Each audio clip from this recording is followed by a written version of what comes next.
Live from the virtual New Hampshire Motor Speedway in Loudon, New Hampshire, we say good evening, sim racing fans, and welcome to round 17 of the 2021 SimSeats Real Sim Racing Cup Series. Happy that you're with us, as always, on a Monday night here on RaceSpot TV with our producer Hugo Luis downstairs and Nolan Rempel. My name is Evan Pasoko Nolan. It is a critical part of this regular season. 4 races left to go until we go playoff racing in 2021, and tonight stands a very unique challenge in the New Hampshire Motor Speedway. Could offer somebody who's been a bubble driver but really likes this kind of flat racing where you got to work the throttle to turn the car an opportunity to get points or a win, or it could just serve for the drivers that have been dominant to get even more. Brandon Bowie's been the story of late, a winner of the last 3 or 4. So many possibilities headed to the Magic Mile. Oh, absolutely, Evan. I mean, we take a look at the schedule like we were talking about last week in Atlanta. That was the last regular track in the regular season here for the SimSeats Real Sim Racing Cup Series in 2021. So the Magic Mile, New Hampshire Motor Speedway. I'd like to call this one an upscale version of Martinsville, a track we're going to be visiting on the 1st of November, of course. You got yourself the flat banks, you got the tight turns, you got, of course, the famous bump and run. All of that and more, basically times 2. When you put 2 Martinsville together, you get New Hampshire Motor Speedway. And tonight, the last opportunity before we go non-stop through the end of the championship. Drivers will have 2 off weeks before we take our next race in Watkins Glen. Doesn't mean you're not going to have RSR action here on RaceSpot TV on a Monday night. Final 2 rounds of the 2021 Real Sim Racing iRock Series, powered by iWraps, will be with you the next few weeks. But after this, for those final 3 weeks of the regular season, through the Glen, through Michigan, then Daytona, and in a 10-race fight for the SimSeats Real Sim Racing Cup Series Championship is all on through non-stop week after week. It will be a grueling battle. Of course, let's talk points and talk the situation. I mentioned that Brandon Bowie has been the story. Winner of 3 of the last 4 at Nashville, Pocono, Atlanta. He has tied Andrew Friedage at the top of the championship with 4 different race wins this year. But with repeat winners in the last 4 weeks, those 8 drivers with wins, that number hasn't expanded at all, Nolan. So that has left us with 8 drivers in on points. That's big for the guys like Burke and McBride, the drivers who would be first to get bumped should we see a first-time winner in these last 4 weeks. And the storyline that we continue to follow, of course, is Daniel Eberhardt. A great showing last time out. He goes up to 27th in the standings. He still needs a top 25 for his win to count. So a couple of big weeks as we head into knockout qualifying here tonight.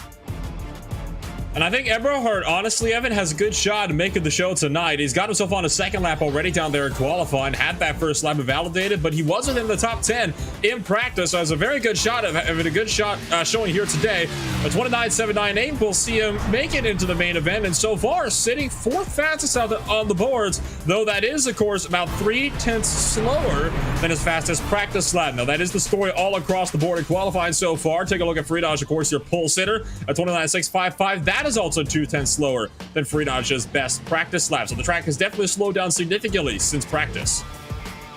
And drivers as well, obviously, track conditions, temperature changes, and all that when iRacing will progress through a session can cause some differences. On top of that, you do have, of course, the fact that you don't want to catch the fence and have your time disallowed. So some drivers may be more aggressive than others. 114 degrees track temp is it is a hot one and a humid one here in New Hampshire. So 45 drivers attempting to qualify for this race, meaning that the bottom 2 will go home. We saw this knockout qualifying last week at Atlanta. It was Eric de Blasio who had an issue with his sim. Nolan wasn't able to queue. He was number 44, got the boot. If he could qualify tonight, he'll get a 5-point bonus for missing that race. But it's been a while. Last time we had more than one driver miss a show outside of Bristol with the heat races was back at round 4 at Phoenix. That race was way back earlier in the year. So some high stakes for a playoff guy. You don't want to catch the fence, have your time disallowed. It would really mess things up. Oh, absolutely. You definitely don't want to, find yourself in that type of situation. Of course, if you are among the top 8 guys and you have yourself a win, you have yourself pretty much locked in. Of course, save for Daniel Eberhardt, who still needs to work up 2 spots in the point standings up to 25th. moving right on to the playoffs. That's another good thing to note as well here is the race going to be between Andrew Freenach and Brandon Bowie, both drivers trying to go for 5 wins on the season here. I honestly think, though, that Freenach is going to have a much better shot at this one. I was taking a look at Bowie's practice times. He was sitting around the mid-pack, so I think that 88 car, he's definitely going to be a force to reckon with tonight. We talk about history here at the New Hampshire Motor Speedway.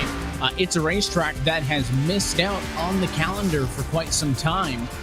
With the SimSeats RealSimRacing Cup Series only running 30 weeks compared to the 36 that NASCAR does. 6 races have to not exist for that to be possible. And recently, New Hampshire has been one of them, not the case this year. And it does bring a unique challenge. Saw some great racing there last night with the NASCAR Cup Series. We'll see how things shake out this evening.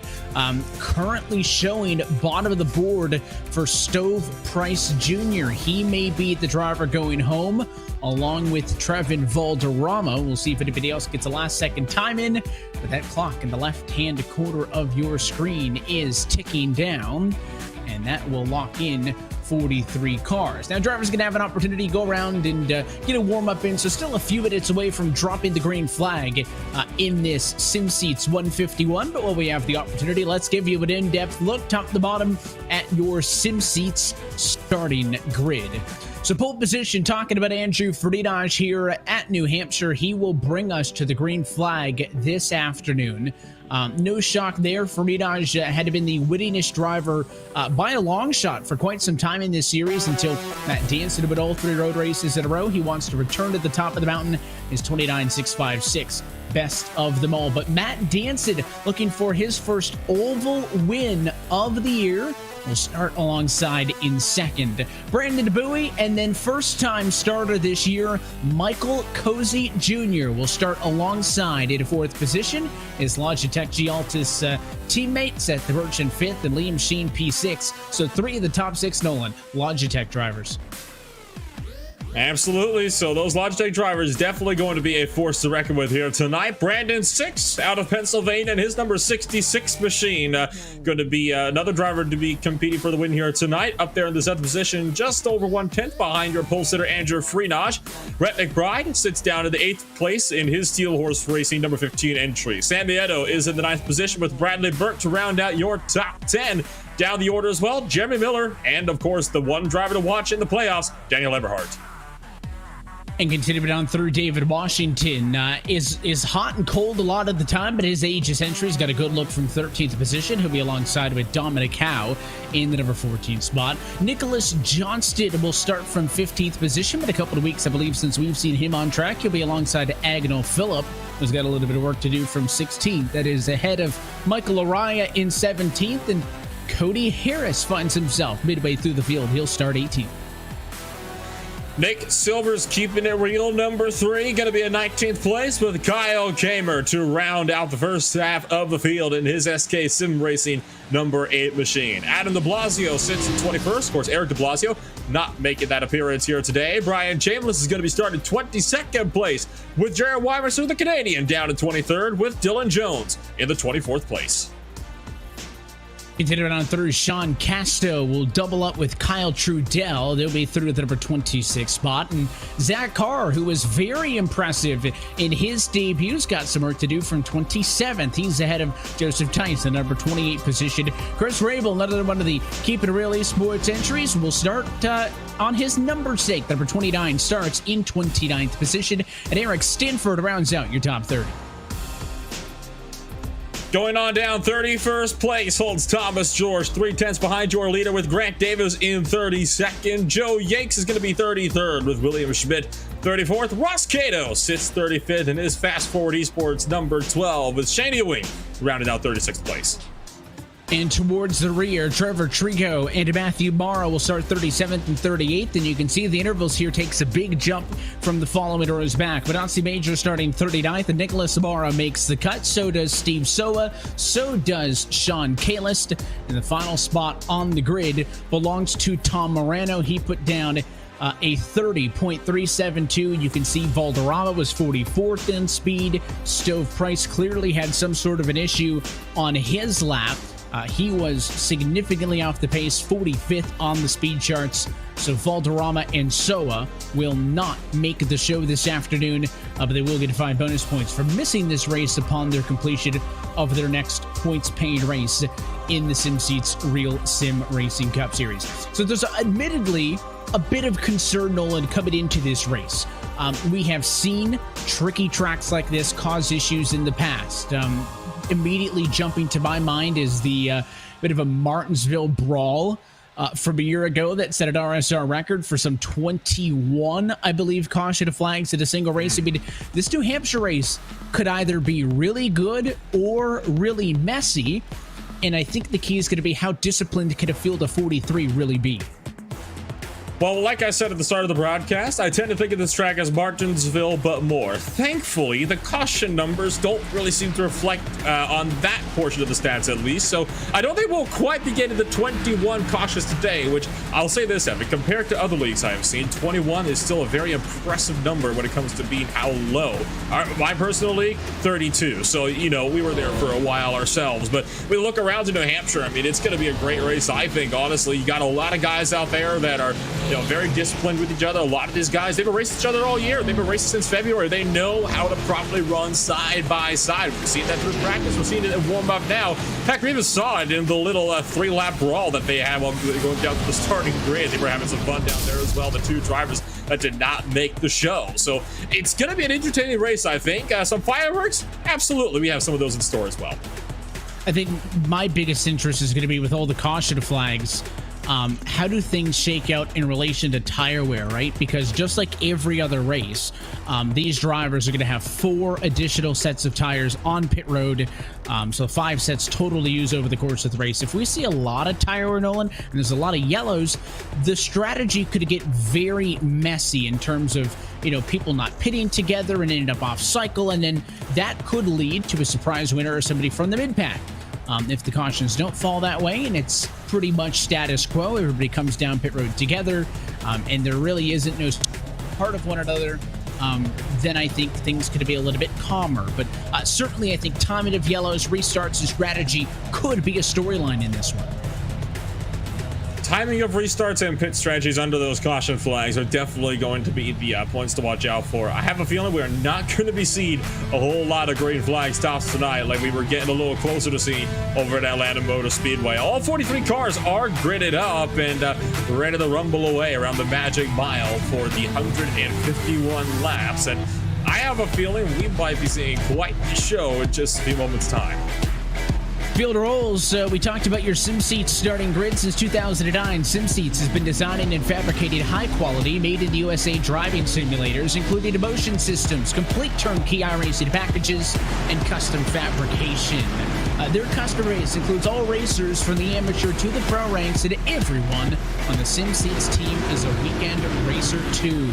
Their passion for racing drives them to build better sim racing equipment. Join SimSeats for the thrill of racing at any time, in any car, and on any track by visiting sim-seats.com to learn more information. Good news is there is no rain down in turns number 1 and 2. We're ready for an exciting afternoon of racing here on RaceSpot TV. And so happy that you're going to be a part of this one with us. Pace car going to dive down to the safety of pit lane, this time at a turn number 4. And the field is in the hands of pole sitter Andrew Friedage as we say, let's go racing at New Hampshire.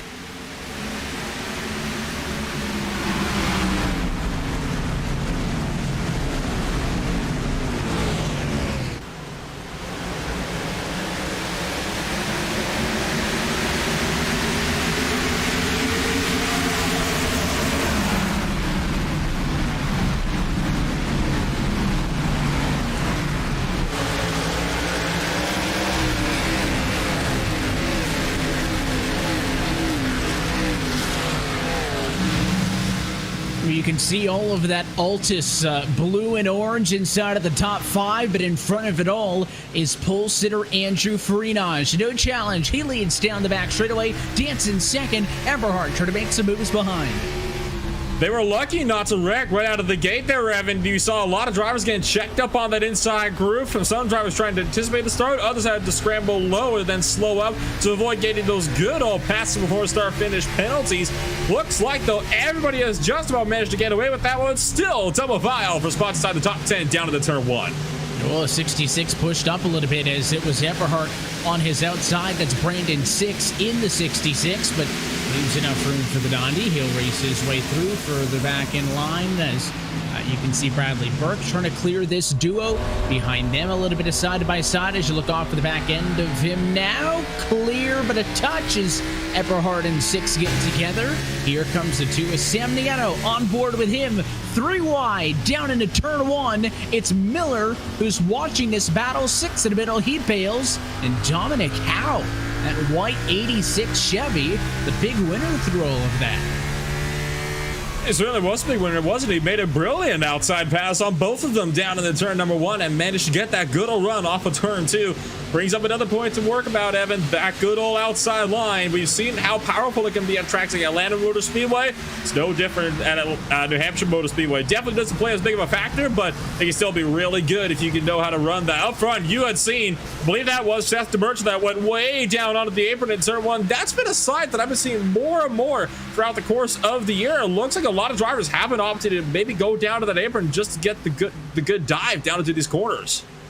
And you can see it was sunny on the green flag. Now maybe a little bit of overcast conditions at New Hampshire. As always, the in-sim date is set to that of the NASCAR Cup Series race. So in-sim, it is yesterday. We're running in the afternoon, just past 3 o'clock. So it is hot, it is slick. But you are seeing multiple lanes at option at this point in the race. That's that number 2 Bushido Nieto up the road. He's clear. You got the 44 Lorai on the inside. He's trying to make a move here underneath the number 8 car up the road. That's Kyle Kamer with a bit of a different look on his RealSimRacing Ford this afternoon. A big bobble there, though, from the perspective of Casto. Shows you that the outside's a good lane, but man, is that back end a little twitchy on corner exit. Nick Silver could tell you the same. He was right alongside the driver we're on board with right now of Sean Casto. Oh, heads up, one car spinning right in front of these guys. I think just barely glanced off the inside wall, trying to get a look as to who that was. That was Dominic Howe's 86 car. The 86 machine out at 10th place. He was right in front of Sam Nieto. Did he potentially have some help with this one? And this is pretty minor for a caution flag. Dominic Howe sideways off the corner, spins down to the inside. And he, I think, got a little bit on the left rear quarter panel. But in all honesty, for all intents and purposes, Nolan, I'm saying he kept it off the fence. When you pitch it like that off of the corner, you could nose it into the fence there pretty easily. You could also, at New Hampshire right there, worry about the tires. Get stuck in those, but I'll tell you what, Dominic Howe did a good piece of driving there. He's obviously frustrated it was a yellow because he'll have to claim that. He'll go to the end of the longest line and an early yellow at lap number 7. Tell you what, it was a mighty good save from Dominic Howe as well, because you got to remember as well, not only is that grass that you're trying to stop on, but it's also actually downhill grass pointed towards that wall, making it even harder to stop. It makes it virtually impossible to even slow the car down, let alone wrestle it back like he did. It was a very, very minor kiss to the left rear quarter panel, but I don't think it was even enough to scratch the paint. Take a look on board here from Dominic Howe, currently sitting 39th place, just loops it all by himself, locks all 4 tires down through the grass, and right there, a little tap, but yeah, we can let it slide. Exactly. Could have been far worse. I'll take that any day, especially you mentioned, I mean, you get into the grass, you go to the downhill there. He could have easily ripped the front end of that race car off. But all things considered, pretty good start to this race. So the yellow flag at the opening 10 is not what you want to see, but if it comes from a single car spin, not much you can do to eradicate that. That's going to happen at any racetrack, and that one could have easily have not been called. A couple of cars trickled down to the pit lane towards the rear, but again, you're not going to see anybody taking tires this early on. They got 4 sets. You're probably not going to want to burn those up in intervals less than 30 or 40, I guess, in that range. Try to get pit stops and split this race into quarters. But up front, I mean, no issues. A couple of changes here and there. Daniel Eberhardt, notably, up 3 positions from the start of this race. Eberhard's up 3, which would be really good for his current championship standing. Just taking a look as to where he's presently sitting at the moment. I mean, Eberhard is definitely one of those guys who is definitely in need of working his way further and further up throughout the run of these things. We take a look at the point standings. He is still about 20 points or so off of Liam Sheen, who is right at the cusp of exactly the points he needs to be able to work his way in. And he is significantly higher than Liam Sheen. So if he can finish the top 10, that could be that little bump he needs to put himself up in a playoff contention. Of course, Daniel Eberhard last year ended up with 6 race wins total, so a little bit off of that mark, but has had those flashes of brilliance so far this year. Has just lacked the consistency.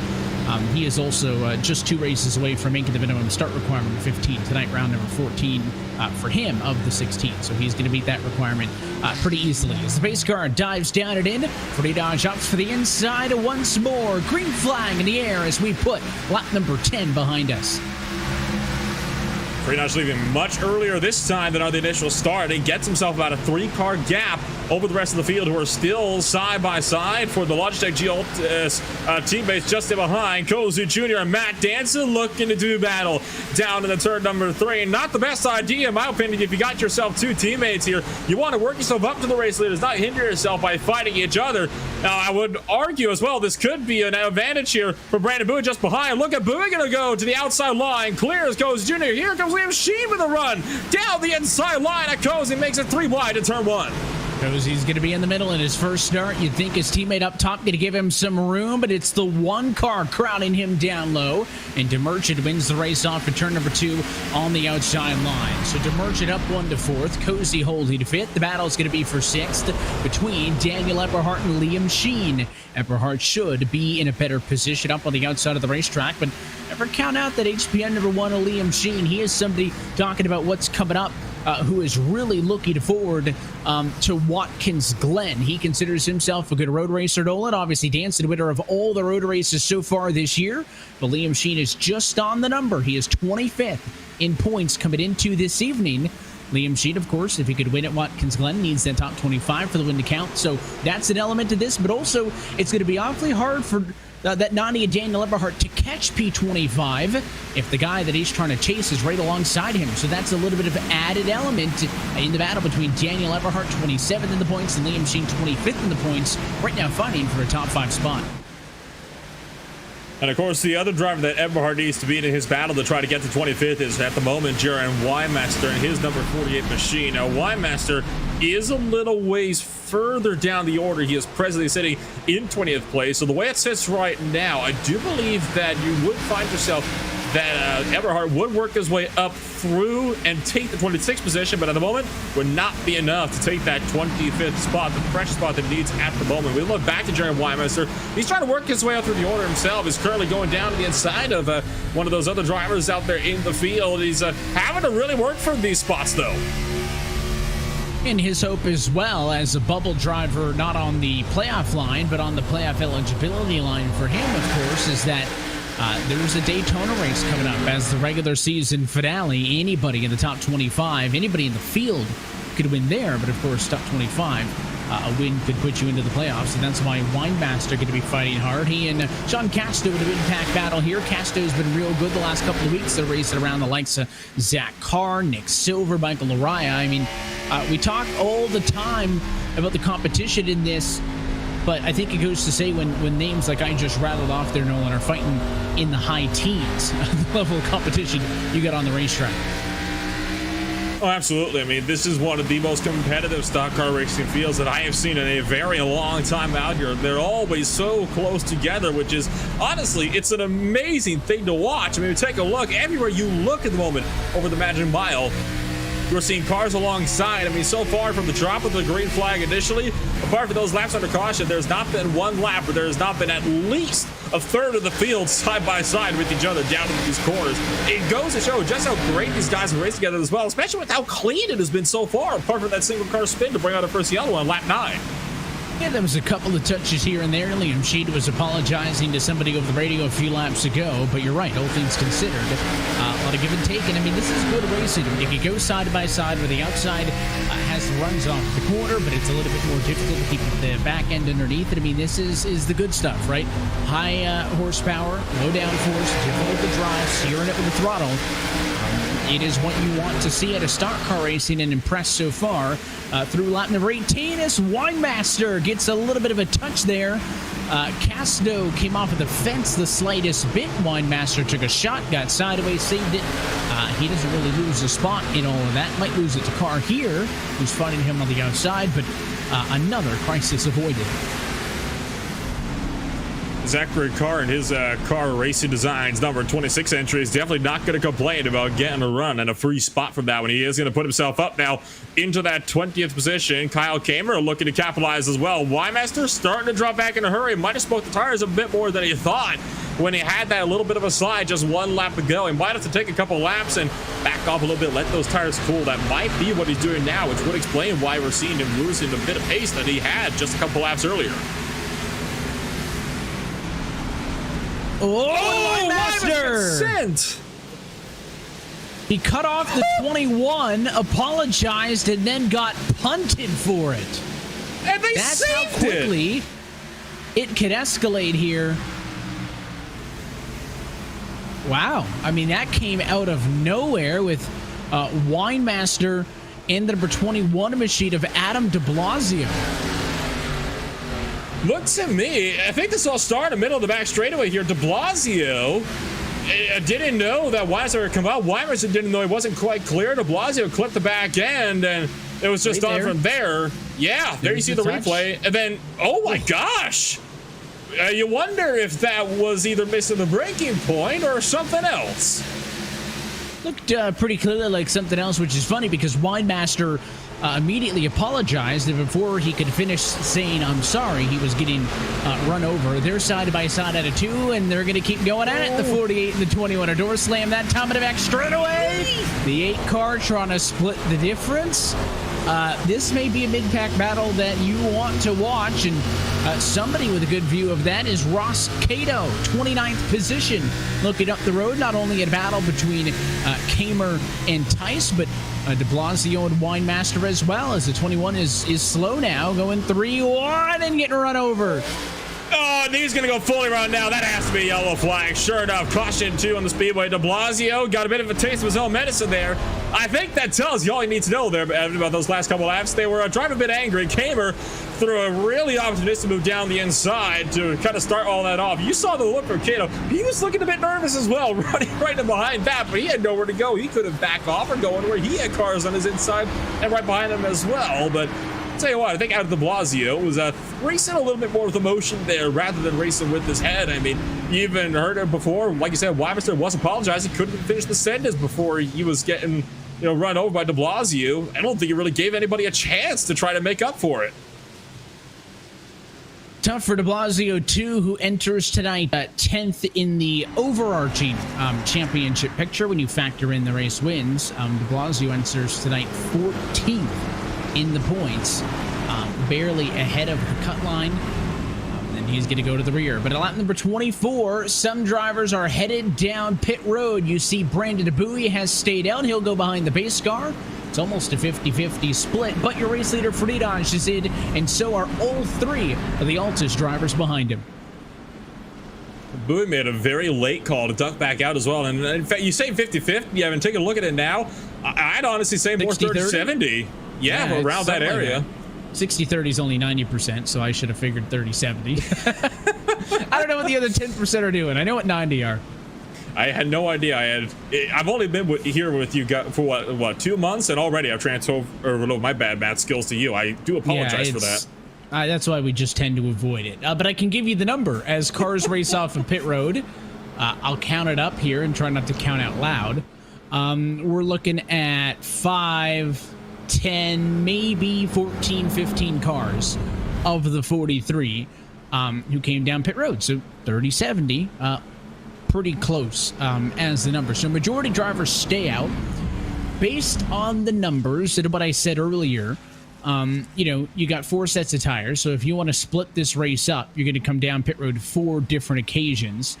Then in order to get to 151 laps, you're going to want to come down pit road, you know, close to like, 36, 37 laps or so, would be equally split it out. So coming in 25 laps into the race is a little bit short. Now, of course, if you don't have the yellows, the guys up front need to be sitting ducks, but the first car on fresh tires is Andrew Friedage back in 30th. So they've got some work to do, and I think all those slower cars acting as a buffer for Bowie. And how about Bradley Burke, Sam Nieto, Jeremy Miller, Brandon Six now into the top 5.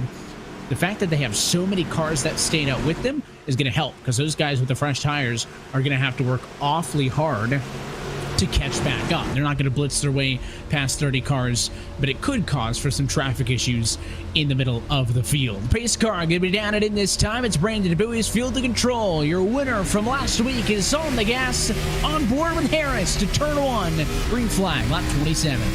Oh, checking a big time in the back of one car, did not go at all. I think that might have been Nicholas Johnston, just never left. He was starting in the wrong gear, missed a shift, something happened. He got running from behind. There were 3, almost 4 wide. They're still 4 wide. Off of turn number 4, almost 5 wide, as a matter of fact. They're still scrambling for positions at the back here. This is just complete calamity. The restart still 4 wide for turn 3. Cozy goes to the middle. You got the 82 machine of Benazzi Major there. Up top, the number 40 Donna William Schmidt. And this is what happens when you got fresh tires, and these guys do not want to sit around and let their advantage go away. It looks like, of course, Friedage, the car on the freshest of tires. He's on the inside. Look at Merchant again below the yellow line, nearly underneath his teammate. They're 3 wide again down the back straightaway. Chambliss and Howe alongside Danson off into turn number 3, but Michael Cozy's blocked out. Friedage, Danson, and DeMerchant, 3 of the 4 guys out of fresh rubber went to the bottom. Cozy's trying to make it work up top, but he's stuck right now behind Matt Mara.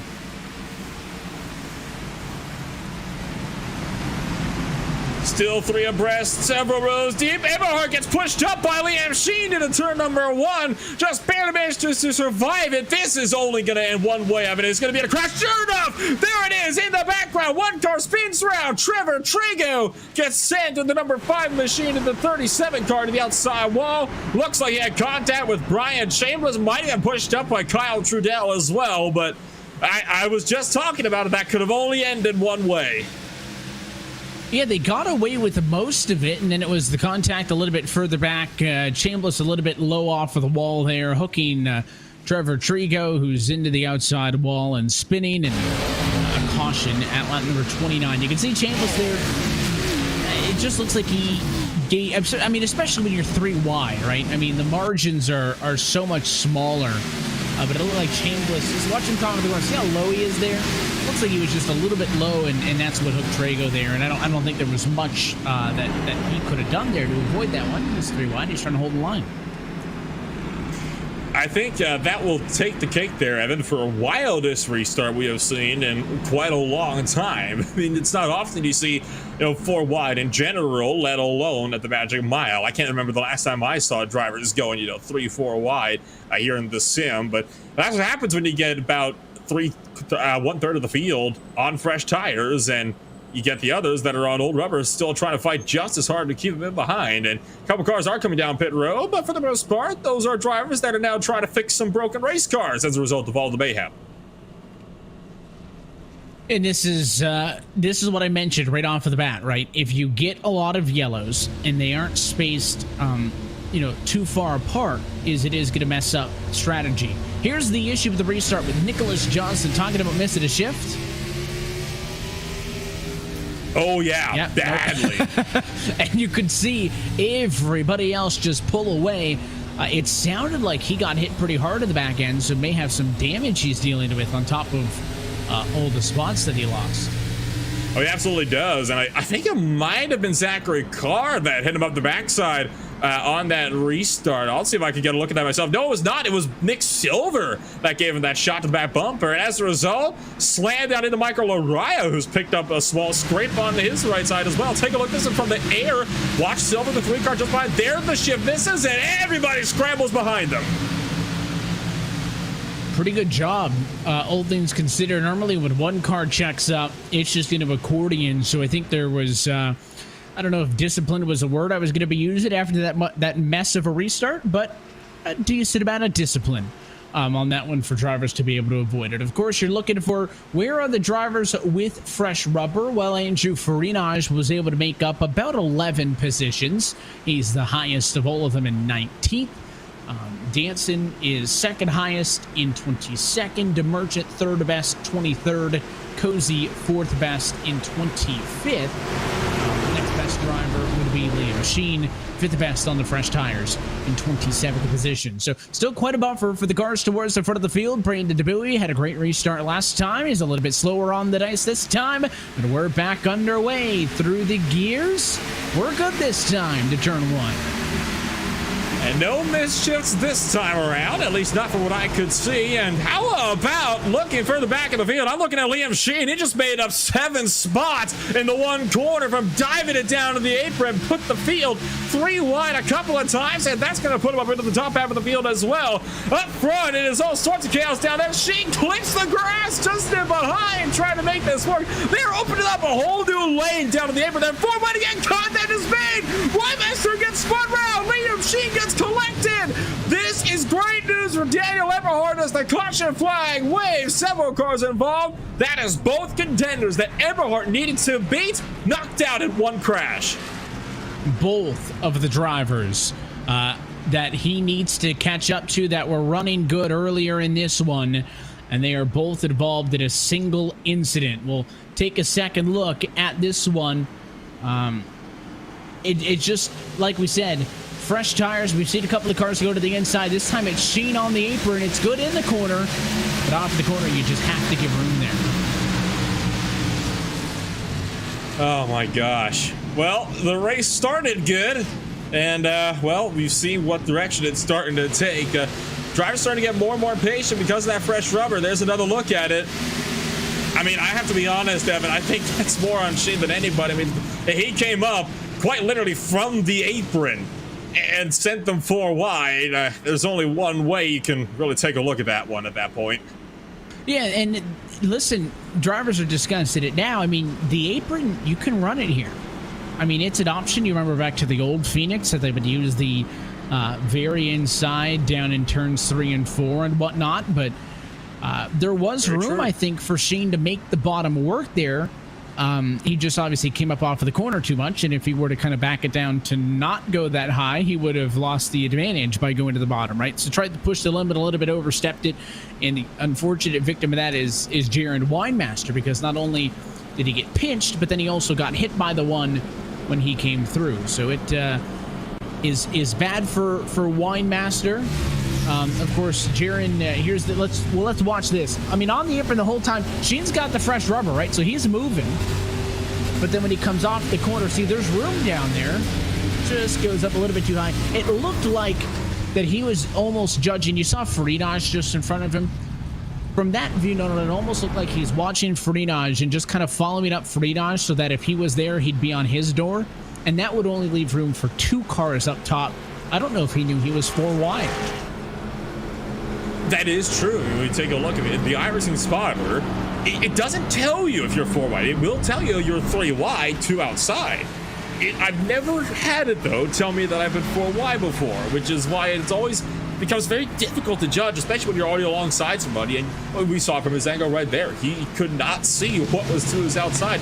He couldn't have known that. I mean, and they weren't even 4 wide until right about here, and by now, Sheen's already on the power. There's just nowhere for him to go. Gets up to the 32, who gets it on Weinmaster, and that's on from there. It's an unfortunate situation. It's another case, though. Fresh rubber, guys on fresh rubber trying to make a ball that time early, and this time it bit Liam Sheen, and Sheen, by the way, has pulled that one back to the garage. So look at that. Yeah, Daniel Eberhard's biggest, that's his biggest competition right there, was Liam Sheen, and he's out now fully.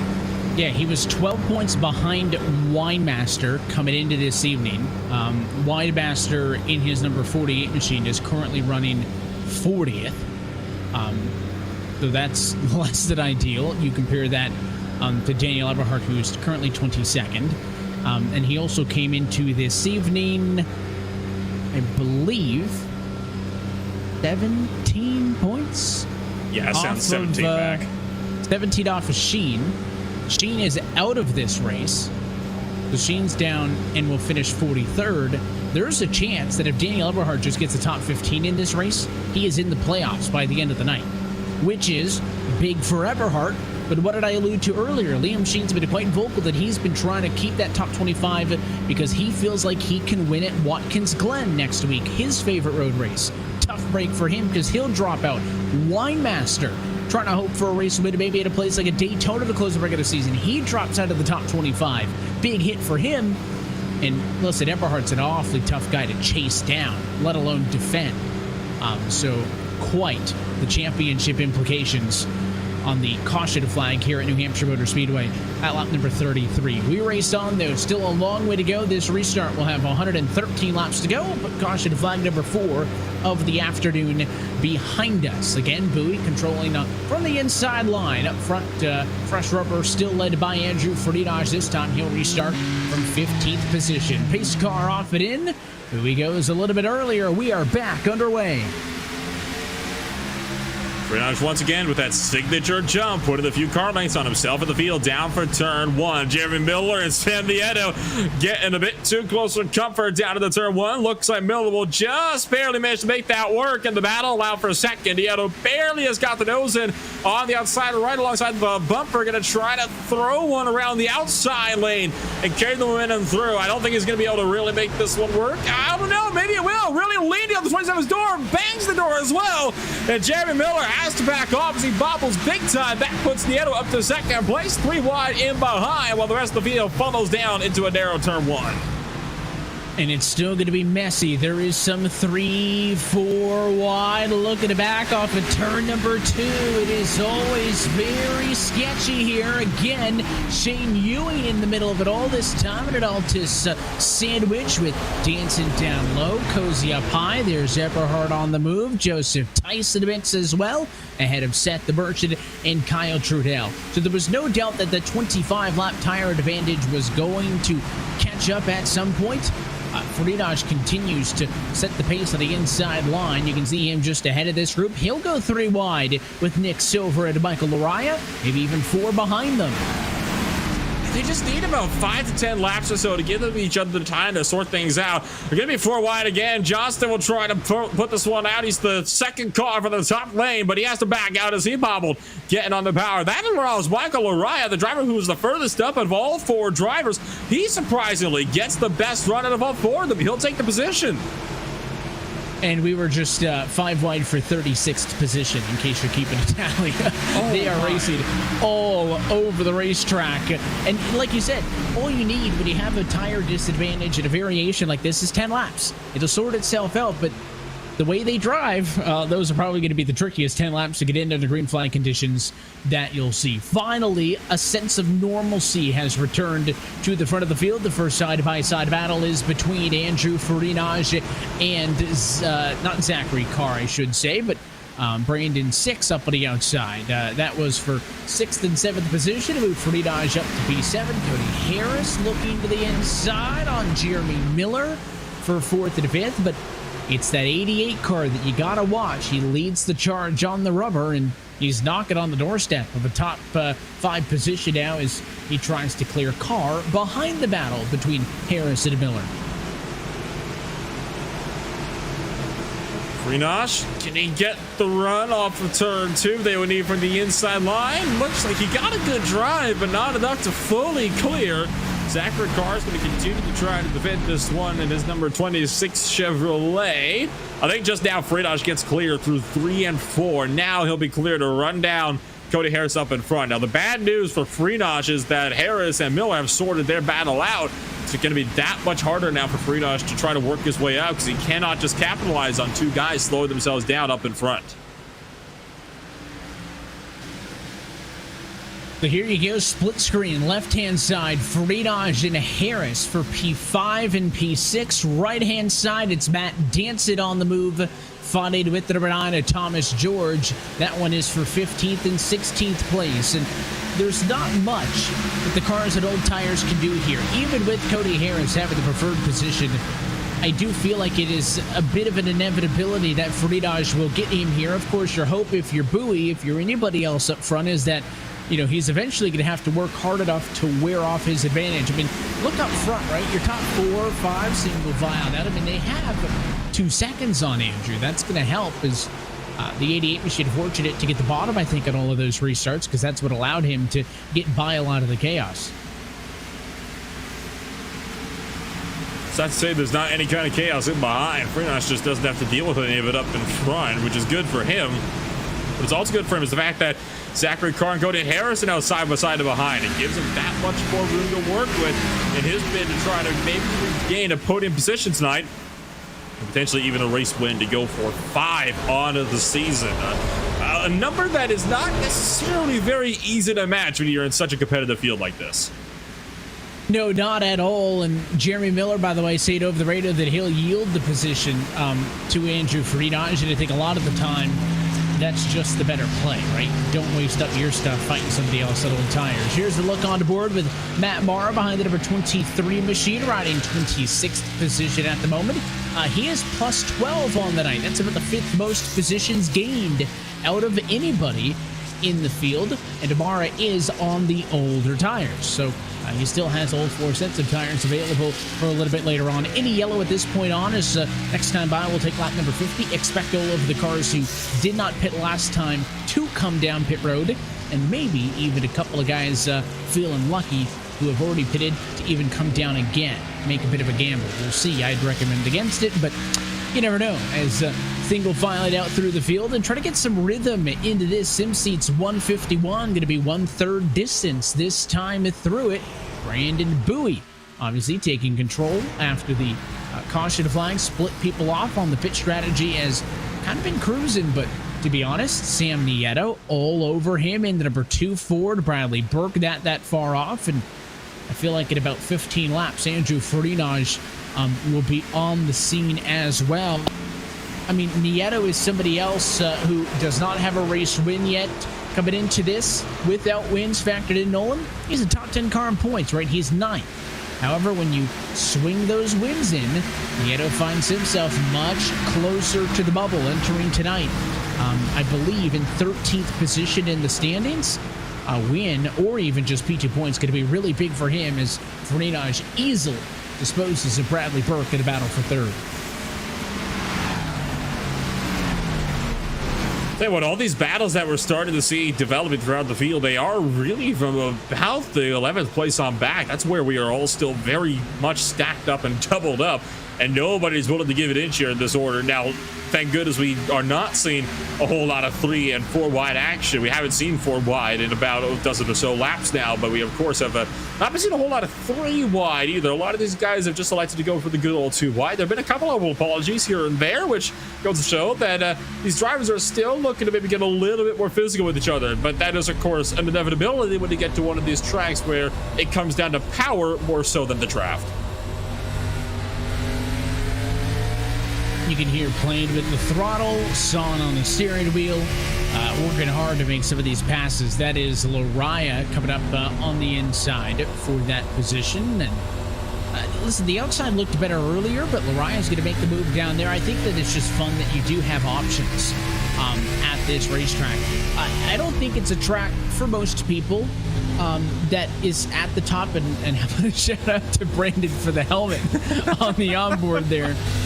But like New Hampshire's not a track that I think you'll get a lot of answers for, Nolan, if you ask somebody what's your favorite oval track on the service. But it's a tricky one. It can be messy at times, but when you get people who know how to race, it can put on some really good racing.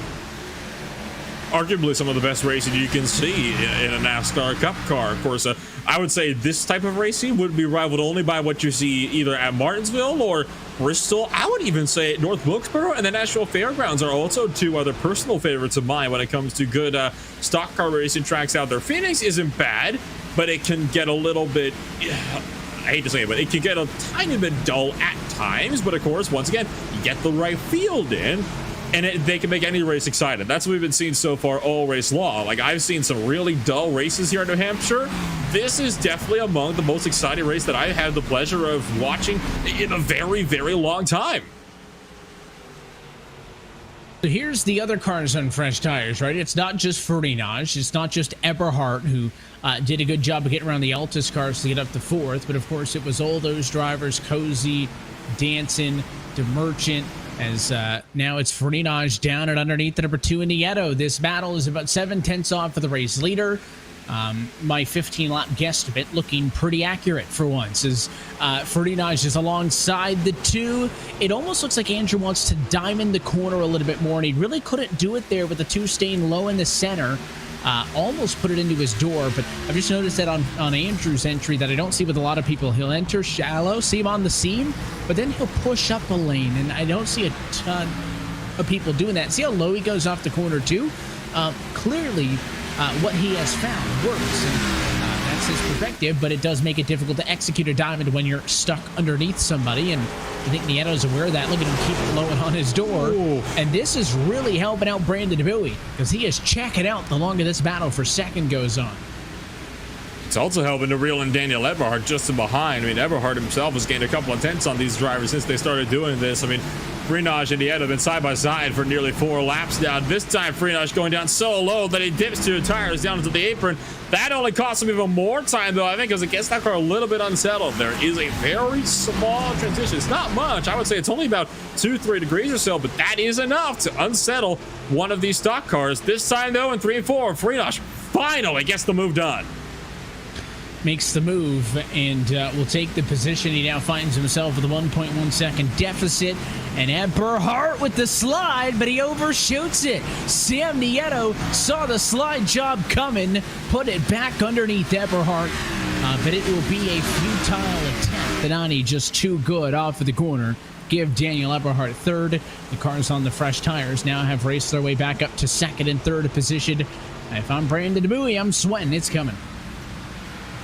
And no doubt, we're now starting to see these fresh tires coming into play, not just in the early run, but in the longer run as well. Got to remember that guys for the likes of Brandon Bowie and Sam Nieto, they have been out there now for nearly 60 laps on this past in. They have not come down through pit road yet, whereas the other guys in here, Frenage and Eberhardt, they came down about 35 laps ago, coming to 36 this next time by. So it goes to show that the fresh rubber really matters throughout the entire length of a run, not just in the early stages.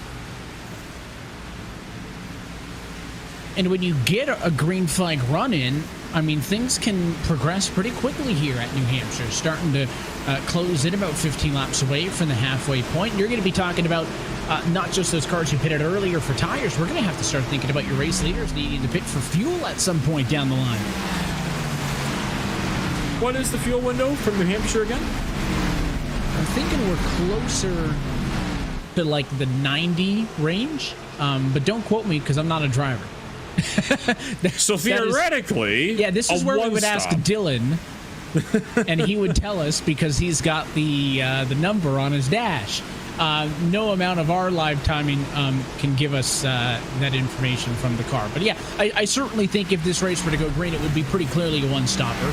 Of course, the yellow flags that we've had up until this point with the guys up at the front of the field, the 3 yellow flags that have happened, that gives you, of course, a little bit more fuel. But the battle for the race lead is about to drop here, and good fight for Bowie. He's got an extra set of tires, but I think in the long run, because we've had a long green flag run right now, that decision to pit a little bit earlier ends up being the correct one. You look off to the back of the after the turns Toyota of Brandon DeBowie. Of course, you can join Nick Barr, Matt Marr, Matt Danson, and special guests every Tuesday night at 11 p.m. Eastern Time for a new episode of the After the Turns podcast, the official podcast of RealSimRacing.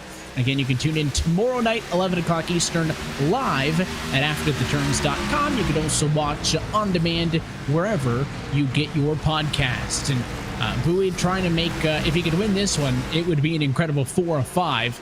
I'd have to go back and scour the record books, but I'm guessing not a lot of people have done that, maybe outside of Andrew Frenage and maybe like a Chad Cole, a Dwayne Vincent, or a Landon Huffman way back when. But what Bowie has done recently is quite impressive. But I would be very surprised if he could put up a good fight against Frenage. Now, the 88 is close to the bumper, not making quick work. You see Eberhardt slice around the lap traffic. He'll move up to third. I don't think this is Frenage struggling. Andrew's just not somebody who forces the issue making a pass like this. I tell you what, I mean, I was coming into this broadcast and I was skeptical about Bowie's ability to kind of go for a win here. I was taking a look over at the practice times and he was right around 18th or 19th place, but that was several tenths off of Freenosh's fastest time. I think, though, he was more practicing race setups, whereas Bowie was testing out a qualify, or other way around. Bowie was on race trim, whereas Freenosh was the one testing out a qualifying trim. I mean, that's the only possible way I could think, because Bowie ended up qualifying third, and now he's right up there battling for the win as well. So these are two drivers that are both trying to go for their 5th win on the season. I mean, what a run it would be for Brandon Bowie. I mean, at this point, we'd be looking at 4 of the last 5 races that he would have claimed victory at.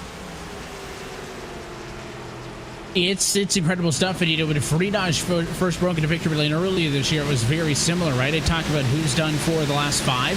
Freenosh did earlier, right? I mean, it was kind of funny. We got all the way to Phoenix, Nolan, a whole 4 races. And the question was, what was wrong with Andrew Freenosh? Because he went a whole 4 weeks without a win. And then you rattled them off, winning at the Bristol Dirt Race, winner at Richmond, not at Talladega, but then at Kansas and Dover. Bowie trying to become what I thought was a much more historic feat, but it would only be the 2nd time this year a driver would have won 4 of the last 5. But Freenosh has got alongside. The big question is, how long does the pass for the race win take? Because you see Eberhard back there. Well, smart decision there, right on cue, as Bowie's going to let him go. Because I was thinking, for both of these cars, the longer you fight, the more, Eberhard's going to close in. Probably the worse off it is for all of you. I think by the end of this, Bowie's going to end up 3rd in the run. Eberhard hasn't been as quick as Freenosh, but he's been a very distant 2nd compared to the driver's 3rd, 4th, 5th fastest on track right now. So I think he'll get up to 2nd eventually, and then Bowie will settle into 3rd. But gutsy call by Freenosh. I'm not sure I would have made that gamble 25 laps in to burn a set of tires, but even the guys who pitted, Nolan, have 3 sets of tires to distribute the 82 laps left in this race. So clearly it has turned out to be the correct call. There's a slow car on track, Evan. Adam de Blasio going at 60 miles an hour down the front straightaway. So the 21 car seems to have a problem, comes down in front of Nicholas Mora and nearly gets run over into turn 1. So has Adam de Blasio got a problem? He's got a lot of damage on the front end, and I think he may have encountered, he actually blew up halfway down the backstretch last time by, but because the fuel was coming out of the low side, he could not come down to pit road. So he's still coasting around thinking he can somehow make it back. We'll take a look at the replay here from that number 21 machine. And there it is, motor, let's go. And at the moment, he is still trying to make it down to pit road, down the back straightaway. I think he's finally going to pull it off. He's trying to take the shortcut now through the road course to try to get it there quicker. Here. If that car comes to a stop, we may get hit with a caution flag, which is, I think, why he is trying. Again, this is not something that race control does. Sometimes if there's a car stopped, hits 0 miles an hour, even on an access road, iRacing will automatically throw a yellow.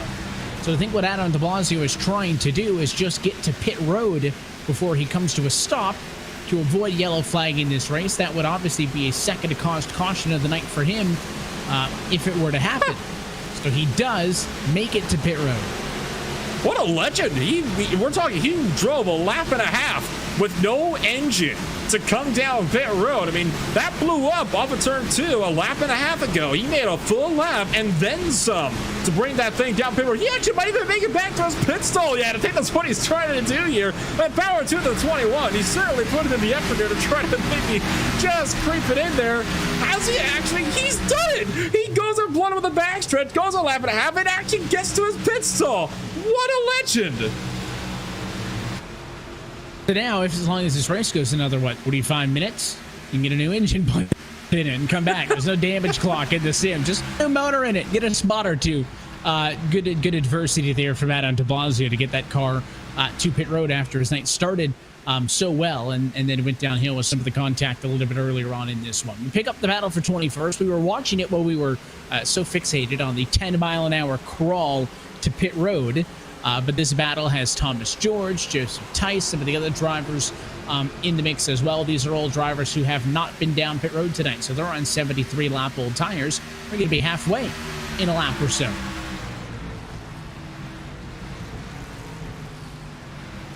Just about halfway in about 1.5 laps, give or take.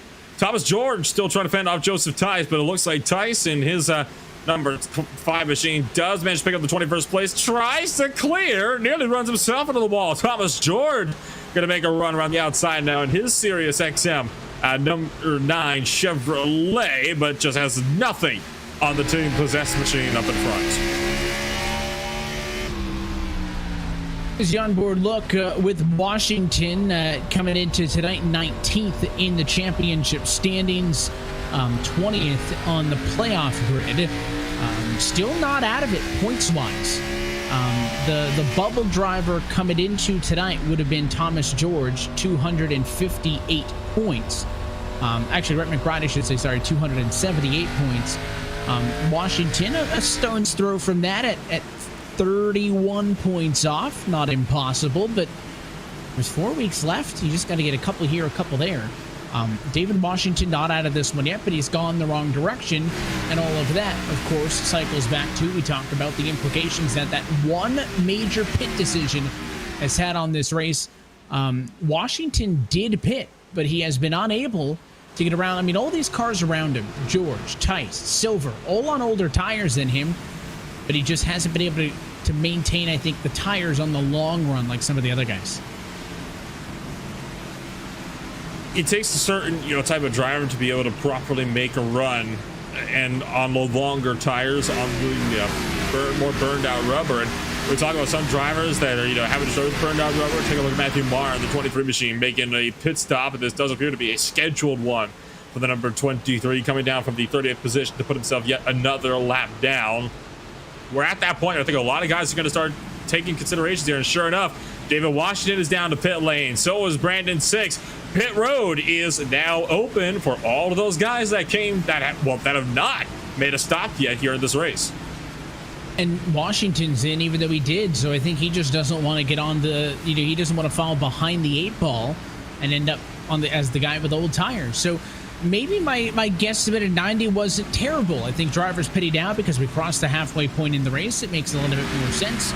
We'll hold off on talking about your SimSeats midway race break until this pit cycle has concluded, because it may indeed shuffle some things up. But your race leaders, top 3, have pulled way ahead. I mean, they're nearly 4 seconds ahead of Sam Nieto and company, Freenage, Bowie, and Eberhardt. I did say Eberhardt was likely to stroll his way to second. I'll give Brandon Bowie credit where it's due. He has done a great job at holding on to second.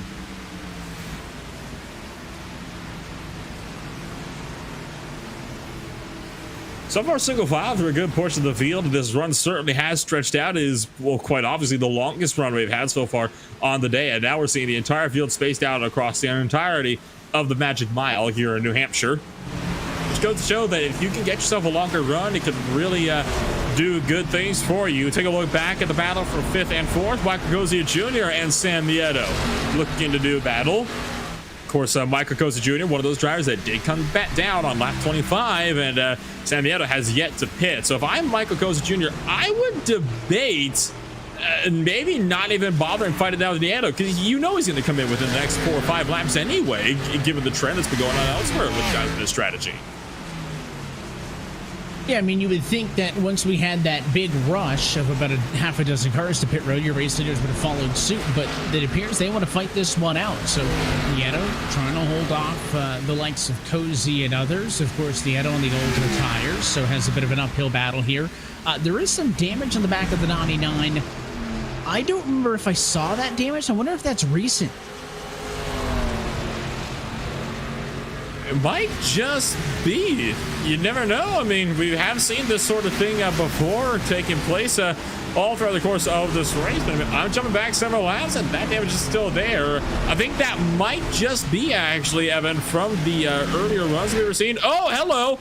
One driver darting down the pit road. That was Shane Ewing in his number 32 machine. He actually missed pit road. No, he didn't even do that. He took a big slide through turns 3 and 4 on lap 75, Evan. Jumped through the grass and missed pit road as a result. So that was nearly an incident, and that's how quickly it happened. That's how dangerous pit cycles are as well. So Cozy ends up ahead to Merchant, also has some front-end damage, so something had to have happened with those guys getting through the pack, because they both have some damage, and that may be an indicator as to why Freenage pull away. But we talked about Matt Danson as your race leader, or second place runner, I should say. Brandon DeBuey is down pit road, so he comes in for service at 84. We talked about Danson, though, winning the Winter Series Championship, dominating the road courses this year, and good to see some of his Logitech Gialtis esports teammates joining the fray. Michael Cozy Jr., of course, well-known streamer and member in the community, making his first start of the year tonight. Nolan, worth noting that Cozy is not an RSR Cup Series rookie, though. Competed for the entirety of the 2018 season, has a career best finish of second. That one happened at the Phoenix Raceway, but he also raced at New Hampshire back in 2018, got a top 5 in that one, so shouldn't be a surprise at all that he has speed at this racetrack. In cars, of course, they drove differently at the time, and on top of that, he's progressed quite a lot as a sim racer. Seth the Merchant also competed in that 2018 season, also made some limited starts in 2017, so Seth is also not an RSR Cup Series rookie. He is, in fact, an RSR Cup Series winner from Kansas back in 2017. So a little bit of history for you on some of the new faces joining this Cup Series. But all of a sudden, half the cars are pitted, half the cars haven't. Zach Carr's coming down to pit road this time. Yates is on pit road, and others. How much longer, if you're Andrew Freenage, do you stay out front as he enjoys a 4-second lead over the battle you're watching, with the likes of Danson and others trying to work their way through the field, still yet to come down pit road. Tyson, the 5, says he'll be pitting from P8. Well, that's the curious thing about Freenage. Just remember, he is one of those drivers that is, on the alternate strategy. He came in a lap 25. In fact, really, the top 4 have already made a pit stop tonight. So we might even not be seeing them coming on in for about the next 20 laps or so, and then try to make that time up on even more fresh rubber. But of course, even when the tires were about 40 laps quicker, remember how long it took for Freenage to get back up there? Well, now they're 60 laps older tires than the guys that they're racing against. So it might not be worth it staying out there for the next 20 laps. Might just be worth it to come on down, get yourself back on cycle with everybody else. And we will see a kind of minor version of what we saw off that first pit cycle decision, right? 25 lap difference on tires.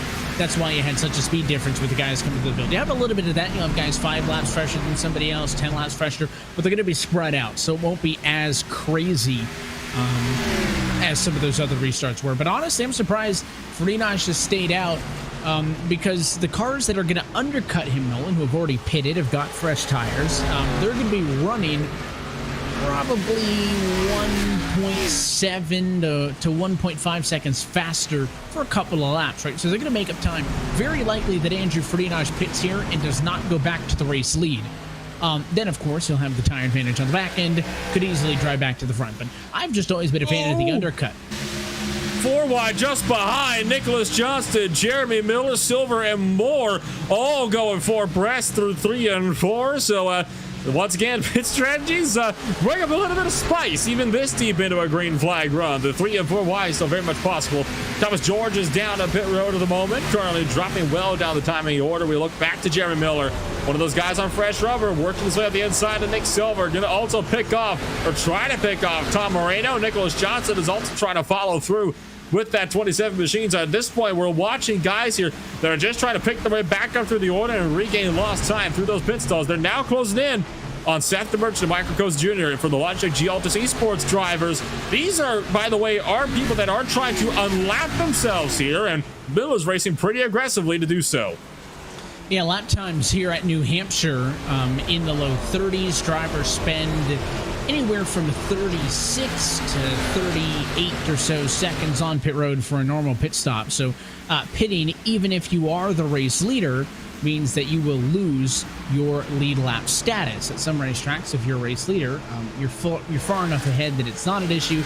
Here at New Hampshire, everyone's going to lose the lead lap. Final couple of cars to pit may not.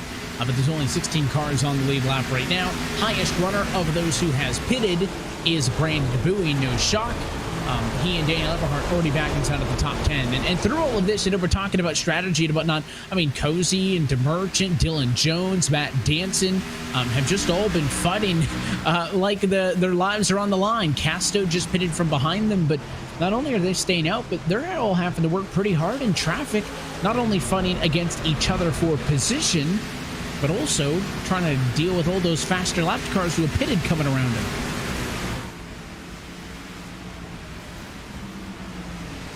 Lap traffic, it's always something you got to be concerned about at a track like New Hampshire. It doesn't matter if you are on the lead lap or whether you're the guy that's trying to get their laps back on the fresher rubber. When you have a track this short, you go down the pit road. The fact that you go a lap down is almost an inevitability. Dominic Howe really putting the squeeze there on the number 8 machine as he tried to diamond off the corner there. That was, of course, Kyle Kamer that he's currently doing battling with. So the battle's starting to pick on up elsewhere throughout the field. Now, of course, Kamer and Howe, they are battling for position still. They are currently battling for P7 on the course. And, of course, we take a look at their pit strategies here. They are among those groupings that have come down 58 laps ago. So they are also yet to come down for their final pit stop on the day. I'm just surprised at how wide-ranging this window is. I thought that you get a couple of cars dive down, your race leaders will hold out a little bit longer, but it'll be 5-lap difference or so. But yeah, a little bit surprised admittedly that this stretch has gone on for so long. You're still waiting on easily a dozen cars who have yet to come down pit road in this race. So, I mean, we're going to be inside of 50 to go before they do. So I thought I might have been overselling. Oh, but there's a spinner and a wreck, and Andrew Farinaj is involved in the accident. It is Brandon the 66. 6. Yeah, Brandon 6 is the car who spins, but I saw Farinaj get a piece of it. We will have to wind the tape back. This is big for the race. Check this out. It's Miller to the inside. 6 a little bit slower on the older tires. Jeremy Miller tags it. But look at Andrew Farinaj right there. I mean, it's not a huge hit, but it is certainly consequential. It's worth noting as well that when you take a look at Brandon 6 and they were fighting for position. That was the battle for 16th and 17th. That was not a lap car trying to lap himself. Those are two drivers genuinely racing for position, and Bowie just happened to get, or Farinaj, excuse me, happened to get caught up as a result. Now, at the moment, I'm seeing 16 cars scored on the lead lap, 17th on back, 1 lap down. We'll have to see if it's going to stay that way, but it's looking like that will be the case. This has trapped over half the field a lap down here. This is detrimental to just about everybody's race who was running up behind and just came in for their pit stops about 10 laps ago. So it hurts Farinaj because he may be damaged. It also hurts all those drivers that were off of the lead lap. So you're going to have 3 decisions here on pit road. You're going to have Farinaj, who's in. Everybody else who had yet to come down pit road obviously needs to pit. But also, you're going to have the double dippers. Daniel Eberhardt was just on pit road, Nolan, 13 laps ago. He is also coming back down pit road. A lot of drivers are, but not all of them. Drivers who pitted on the same lap as Daniel, Nieto, and Burke on 13-lap tires, they'll stay out and go to the race lead. So this is a huge monkey wrench in the strategy. Drag race off of pit road may have been won by Seth the Merchant. That'd be crucial as well for that number 57 machine. Of course, he's one of those guys that has not raced a whole lot this season, and see if he can maybe pick up himself a good finish here tonight. Now, of course, the Merchant is trying to work out where he's supposed to be positioned with Andrew Farinaj. Looks like he'll be given that spot ahead of Farinaj at the moment. There is a lot of drivers, though, ahead of Farinaj. Remember, they don't get the option to come down to pit road until this next lap. Looks like, though, they are, for the most part, going to be staying out. A couple drivers do make those late times. Tom Moreno is coming down to pit road. So is Shane Ewing. Of course, those are guys, though, that were more than 1 lap down already. Also coming in is Steve Soa, 2 laps down. These guys are coming down in, Evan, because they don't see the point of staying on out there. They're not on the lucky dog anyway. They don't have a shot. What does surprise is that Nicholas Johnson comes back down to pit road. He was already on the lead lap. It's a mixed bag of guys pitting because they hadn't, guys pitting even though they did because they don't want to be in a back foot. And again, late in the race, you may not pit again. Who knows, depending on how the yellows fly. There are so many different elements in this race. Lapped cars staying out to get waved by and get a lead lap status back. Yeah, I'll say I've officially lost track of all the strategies. I like to think my numbers help me keep track of who's pitted when, who's doing where, but we've got like 4 different strategies and 3 subsets of each one. Faster cars, probably going to be fresher tires. So the good news is we'll go from just 16 cars on the lead lap to 36 with all of those drivers staying out and getting a wave around, so they'll all rejoin the lead lap. So it's going to be competitive. Those are all going to be cars who, if we get a quick yellow, will then come in and pit, because again, the only way to get back to the lead lap this time is by having not pitted. So that's just your strategy element in the middle of this one, and we've got a long way to go. 52 laps to go at the start-finish line. The lights are out on top of the pace car. Everybody's getting waved by, and something tells me we're not going to get another 60-lap green flag run. It's going to be tough for those guys in the back of the field, too, because remember, they're having to line up single file way in the back, and that pace car is halfway through the lap now. Coming up to turn 3, some of those other guys that are being waved around, they're not even out of turn 4 yet, so they're not even going to be able to make it back to the pacing lines. We can see a very split apart field here.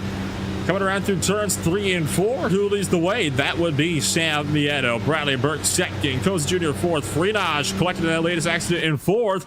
The Merchant up in 5th. Pace car down the pit road. Nieto gets launched this time. We're back underway. Looks like an all right start. Clear for the race lead is Nieto into the corners. Remember, only Nieto and Burke are on the oldest of tires. They're only 16 laps old, but they are not freshies. It's Michael Cozy Jr. who's trying to fight his way through. He also, by the way, did not pit. Correction. He's the third driver who didn't pit his laps, though. He only had 2 laps on the tires at the moment of yellow, so he is much more even. Here comes the Merchant up the inside. They'll go 3 wide. It's Freenage underneath. Cozy going to go to second, to Merchant going to go to third. You saw Brandon Bowie look for the positions just further in the background, had that peek to the inside, elected against it, at least until they came out of turn number 2. Now in behind, moving around, Daniel Eberhardt, trying to maybe see if he can open up a window of opportunity for turn number 3. Decides against, he'll take this one in line. Pretty calm restart, all things considered. I'm going to be honest, one of the calmest restarts we've seen all race long. Of course, that does have to do in part with the fact that you still had about 12 drivers that hadn't even caught up with the field yet when they took that green flag. It had a lot of potential to be a little bit messy, but right, because there were so many cars who had yet to catch up because they had just gotten the wave around.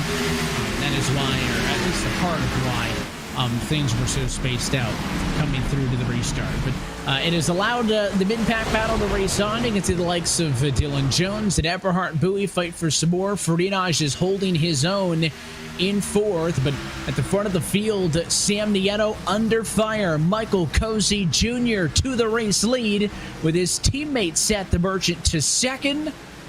Andrew Freenage to third. Of course, I mentioned a Merchant, an RSR Cup Series winner in 2017.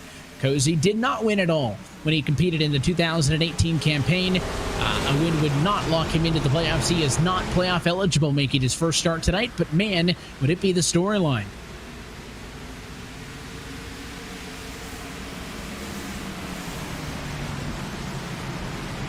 So Eberhardt trying to fight that outside line of Brandon Bowie. Nieto, meanwhile, trying to push on the outside of Freenage. Nieto bobbles, though.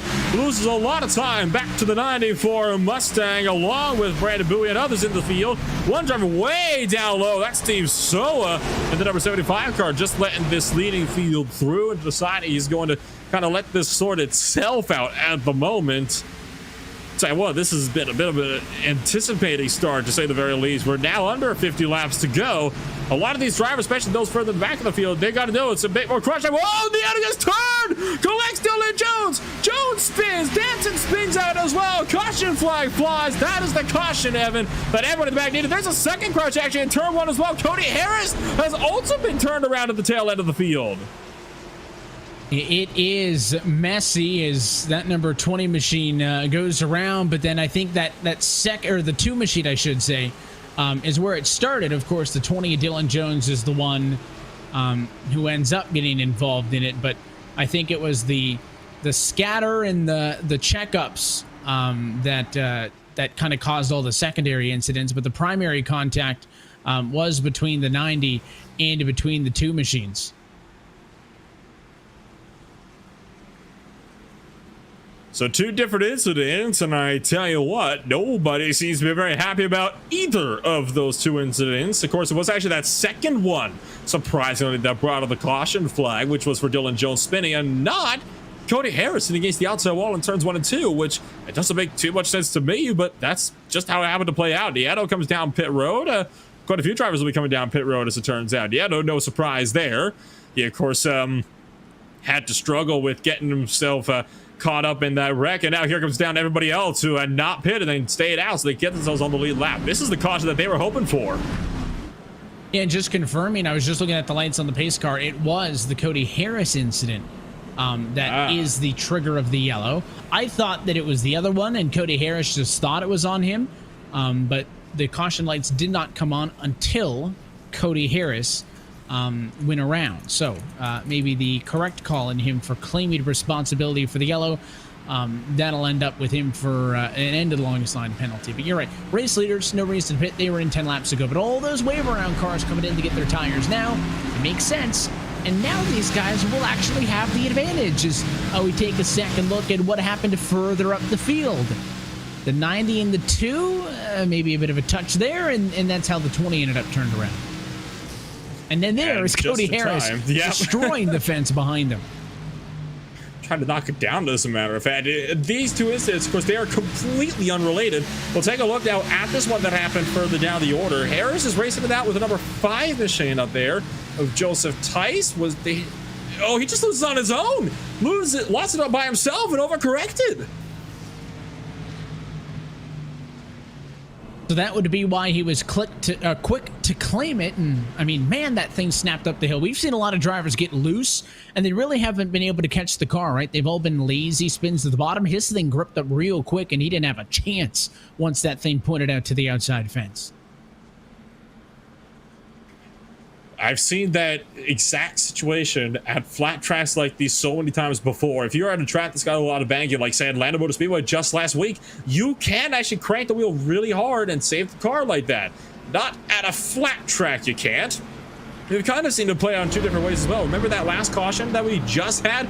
Somebody else cranked the wheel just as well, but they were already turning too fast. They ended up just going even further around as a result. But this time they overcorrected. You get a different result every time. And unfortunately, this time it really came back to bite Harris. As it took him. That was a really hard shot to the outside wall as well. Sounds like there was some extracurriculars under the yellow flag as well. Ross Cato got hit. Trying to find, I don't know if it was intentional, but took a bit of a shot from a Nazi major. Apologized for it, so I'm led to believe it was a little bit more of just not paying attention than running somebody over. But yeah, it has been it's been a weird one so far from New Hampshire. So we'll see how this one shakes out. We're going to add a caution lap to this one so Cody Harris can get his end of the longest line of penalty for claiming the yellow flag. And then we'll line up. It'll be a restart with 40 laps to go the next time by. I don't really know who's going to win this one, to be honest, Nolan. It's always fun when you're 40 laps to go in a race and you don't know who's going to win it. I mean, Cozy had the jump. He and Demerchant have been pretty even. Ferdinand was a little bit better than both of these cars earlier, but remember, they both had damage. And now Ferdinand has damage. Bowie's been clean, but we really haven't seen Bowie race these guys on equal tires. Eberhardt's right there. I mean, there's a lot going on right now. This will be an interesting restart for sure. You got a lot of people now on some fresh rubber, but the good news is, relatively the spread among tires is not too bad. It's about 10 laps or so, so that's not a terrible thing, but it is enough that there will be that performance difference. The last car on old tires that is not a lap down is currently sitting 14th, and that is Sean Casto. Bradley Burke, the first of the drivers on fresh rubber. Oh boy, we've got ourselves 40 laps to go coming to it. This, I have a feeling, is going to get a little bit more messy, and we'll get a replica of what happened in the first third of the race.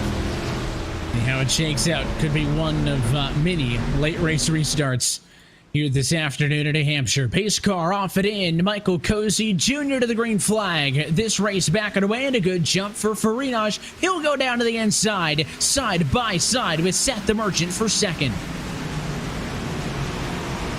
So far, a relatively clean start. Farinaj getting a bit boxed in by the Merchant on that inside line. Couldn't get the power down as much as he would have liked.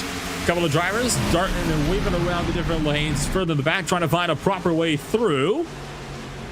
I'm not seeing anything too crazy yet, though, Evan. Still 2, little bit of 3 wide, but of course 3 wide is definitely not an uncommon thing at any racetrack you go to in stock car racing. Much less so when you come to a track like this one, especially what we've been seeing all day long. So once again, a relatively composed restart. Yeah, all things considered, not bad. As fending off that challenge for second was DeMerchant, and Friedage losing out one to Eberhard. I have to think that the front end damage is hurting Andrew Friedage. So could this set up for Daniel Eberhard? I mean, he's already had the fortune of his points rivals, Liam Shee, to be involved in an incident, currently running down in 43rd. Jaron Weinmaster, the other driver who he's worried about, was in an incident earlier down in 24th. I mean, Eberhard could really make some noise here, as that's Agnew Phillip way down on the inside, who's been quiet tonight, but now he wants to push the issue. And that was because Sean Gasto had a bit of a getting together with Bradley Burke's 95 and Cambridge's number 8. Ended up becoming a bit of a sandwich down to the turn 1, shot his car sideways. Sean Gasto didn't manage to save it. That allowed Phillip down the inside. You just saw Brandon Bowie make a big dive down towards the pit wall as well. So it looks like a couple drivers started to get the gloves out a little bit more. Now they're in those close stages of the race. Casto's still bobbling further in the back and starting to get a little bit hectic outside the midfield. Miller with a big dive to the inside there of Matt Danson. Rubs the door of Danson a little bit as well, but Danson holds firm and manages to maintain the position around the outside. You see Miller make some aggressive dives, one of which caused the yellow, a lap number 95 that turned this race on its head, but that time well in control of the Car Racing Designs 27 Chevrolet. And now he has to deal with the 28 car down low at Johnston. But teammate Zach Carr not that far back either. So maybe the duo of those drivers will try to team up and make something happen on the number 28 machine. All of this is in a battle for position number 8 position on the back is what it is. As they race off of the corner, dancing up the road, going to go down to the inside of Dominic Howe for the number 6 spot. As the battle for the lead continues, they touch behind. Johnston's into the outside wall, smacks it after getting touched. That's not what I meant, by the way, when I said teammates teaming up. That was not what I meant. There's a bit of a double whammy there for Johnson. Got hit by both drivers. He got a bit of a shove into the corner from Zachary Carr, and then unfortunately, Jimmy Miller just had nowhere to go, hooked him up into the outside wall, but Johnson did a good job to hold on to it.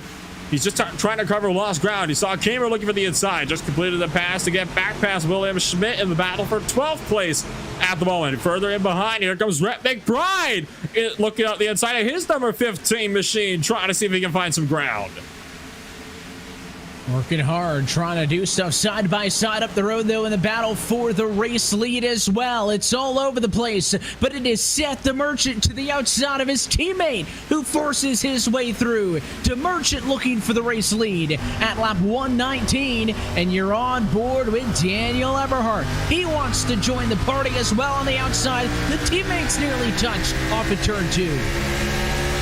Rule number 1 of racing, don't wreck your teammate. They've kept it clean for now, but if Cozy Jr. can get clear of Seth DeMerchant, you wonder how long that can last. DeMerchant does have damage to his front bumper. The only reason why Eberhard is not passing it is because Michael Cozy Jr. is keeping that 90 car boxed in on the outside line and is not letting that 90 machine get a run. Oh, but Cozy pushes too deep. Bobbles loose and has to give up the spot. Eberhard goes through to second. Now Brandon Bowie looking to threaten for another podium position. Good catch by Cozy to not clean out the 90, and it also opens up the invitation for Bowie to get back into this picture. Just seems like Bowie and Friedage a little bit off. Bowie hangs it all out. He's sideways off the corner, and it may be a battle between he and Friedage for 4th best. You can ride on board with the 88 machine, so good for so long, but I have to think it's the damage that's hindering him at this point, as now they all chase a Seth DeMerchant, Daniel Eberhard 1-2 here at New Hampshire. Close it in, 30 laps to go this time. The battle for the race lead separates for the time being. It's worth noting as well that DeMerchant and Eberhard both on the same tire strategy. They both came in 24 laps ago under that yellow flag. So now Eberhard doesn't have any competition except for somebody else that's on the same tires him up in front. This is going to be down between those two drivers, just 2 tenths separating them, and the gap continues to fluctuate as all gaps do across the racing facility. Further behind, I'm watching Zachary Carr at the moment, looking down the inside of Matt Danson, trying to maybe get a run up for 6th place. We're also seeing in the back Sean Cass and Kyle Kamer looking to tango once more off of 4. Everybody working each other over hard, mid-pack, even teammates on the right-hand side of your screen, not really wanting to be too polite to one another late in this race. 4 races to go till the playoffs. You need to fight for every single point you can, and for Daniel Eberhard, it's a big night. Of course, a race win would be nice, because if he does get that top 25, he'd start the round of 16 with 6 bonus points instead of 3 if he can go from 1 race win to 2. But I think what I'm looking at is a 5-point difference. I don't care about the win. We'll talk about the win. We'll talk about playoff bonus points later. And even if he gets into the top 25 after tonight, he's got a long way to go, right? But I'm looking at 40 points to win the race, 35 points for second. He wants those extra 5. Oh, absolutely, he does. I mean, those extra 5 points, those can be what makes or breaks a season, and the points really, really matter for a lot of these guys, especially for the likes of Eberhard, who at the moment needs every point he can possibly muster, because not only does Eberhard need to work into the top 25, he needs to move his way up so he'll be safe in the 25th position as well. Carr down the inside of Andrew Freenash. The number 88 machine car not able to defend too much against Zachary Carr, but might be able to get a run around that outside groove, but not as good as we've been seeing again all race long. Zachary Carr holds firm. Caution flag waves on the circuit. Sean Castill collected in the mess. I'm seeing Chambliss as well getting involved in this. They were also involved in quite a mess up in front. I'm not sure what happened here. Looks to me, though, like Sean Castill's car just snapped around them. Chambliss had nowhere to go. I think Yakes might have gotten a piece of that one as well. Unfortunately, that's just the racing deal down that back straightaway. Yeah, I would think as we've gotten later into this afternoon, it's 5:30 in sim time. I mean, we're going to be talking about it getting dark in a little bit. Not going to be an issue light-wise, but I think track temps cooling down would have helped. But, I mean, that thing just snapped. I wonder, some drivers were shifting down to 3rd gear in the corners. I wonder with how quickly that snapped if he accidentally went 3rd to 2nd instead of 3rd to 4th. Would it be the first time? But my argument to that one, Evan, is the fact that he didn't blow the motor. He kept the motor running. He would have blown the motor surely if he had shifted all the way down to 2nd gear. And look at this up front, a split call on pit road. The teammates will stick together. DeMerchant and Cozy staying out on 30 lap old tires, but a lot of drivers in. Bowie, Farinaj, Danson, Burke, Miller, Eberhard, all down pit road for service. They've got 4 tires available. I would think that's going to be the call that you want to make. Right sides up at the leaders. You can see some of the drivers towards the back going to go for more of a gamble. A lot of 2 tires in the midst of the field. But Brandon Bowie going to be the first driver off with 4 behind Daniel Eberhard, actually, who gets in with 4. Kamer missed his box. And I think Bradley Burke ends up with 2. So it is mixed strategy all over the place, as 8 drivers total stay out at the front of the field. Those drivers, of course, are...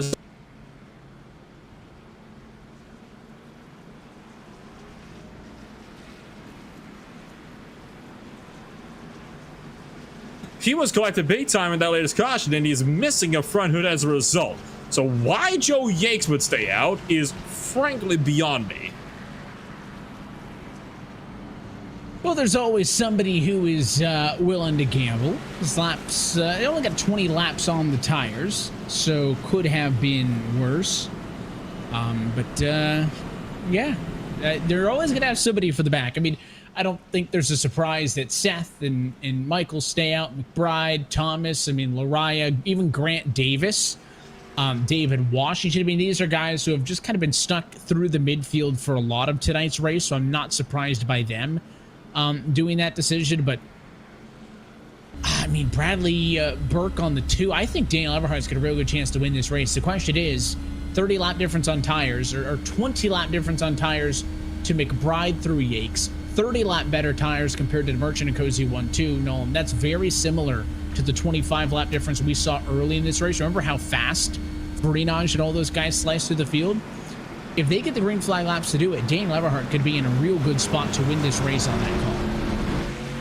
And the only problem with that is the fact that I don't think we are going to get that long green flag run that they need. You got yourself 8 cars that are going to be down on pace just because of the tire life alone. You got one driver who is, well, let's say missing some vital pieces of engine coverage up there as well. So he's going to be down on power, most likely. You got all these little factors, which means this could be one of the most hectic restarts we've seen all race long. I'm giving them 10 laps here, being a bit generous here.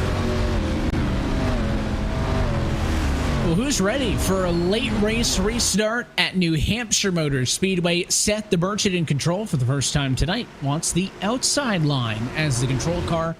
He has 32 lap old tires. Michael Cozy Jr. to his inside, 34 lap old tires, 22 lap old tires through P8. Riley Burke's got 2 freshies in 9th. Daniel Eberhardt in 10th has got 4 tires and fuel. The pace car down and in. 22 laps to go. Green flag back in the air. DeMerch took that outside lane. Sure enough, Cozy Jr. lets him down to the bottom immediately. Already 3-4 wide into turn number 1. Keep an eye open for Brandon Bowie. Just picked up 3 spots right out of the gate. Cracked himself back into the top 10. Yates is falling back in a hurry, checking up everybody out there. 4 wide again down to turn 3. Brandon Bowie plus 8 on this restart alone. What a move, and look at Eberhardt. He'll go to the outside. He gets sideways, but he runs out of room there. Oh, a spinner behind. It's Bradley Burke, and it does cause a caution flag. I told you it wasn't going to last very long, that one. Surprisingly, Bradley Burke was one of those drivers that had just come on down to pit road, though. So I have a feeling that, unfortunately, came from the result of cold tires. Just got a bit too over-aggressive over there on this restart. He was in a 4-wide grouping, but he lost it all by himself. Evan just spun up the wheels on the restart. We'll take a look at it here. While being 3 or 4 wide, nobody touched him. Oh, my goodness. Take a look at that. That was that car, I think it was, who missed him by the skin of his teeth. A car was behind. I think if we can get a replay from Hugo downstairs on board the 26, you'll see that there wasn't contact, but man, was that racetrack blocked. He did a really good job. How about some love to Brandon 6 in the 66? He also just about drove into that one, narrowly avoiding it. Here's the perspective from Carr. Down in the run to turn number 3. Here comes Burke through the middle. Make a little bit of a side step to the bottom, and right there when he tries to get underneath the car up the road, you can't just give it that little bit extra wheel, and Carr splits the difference. Never touched him, though. Never touched him. That was a self-inflicted error, unfortunately, from Bradley Burke. Not the way you want to have your race end up going. Eric Stanford, by the way, for those that happen to be paying attention to this at all, the lucky dog so far is that he'll get 1 lap back. Taking it around the outside line. That puts him back onto the lead lap as well, which puts a very surprising 38 cars back on the lead lap. We'll take a look at Brandon Bowie here. This was coming down to the turn 1. Here's his run down on Bradley Burke. This was his charge up to the field of the restart. There's 4 wide down on the apron, and you wasted no time, Evan, into turn 3 either. Well, this is my favorite part on the backstretch. Right here, there's nowhere for Daniel Eberhardt to go. But then Loraya goes low just a little bit. He sticks it in the middle. You got Bowie away down nearly into the grass. And then watch, they almost hit each other in the center of the corner right there. Eberhardt gets loose. Who knows what would have happened in 1 if we didn't get that yellow. Class driving from both of them right there. That is the kind of racing I like to see. Aggressive yet fair. Eberhardt, he saw the gap and he decided he was going to go for it before it could close up again. I'll tell you what, if Michael Loraya hadn't moved down, Eberhardt would have had nowhere to go, and I have a feeling there that Bowie could have had a much easier time with that one. It is crazy out here at New Hampshire. We knew the tires were going to be in. Remember, those cars with the rubber were back in 10th. It was Daniel Eberhardt at that time.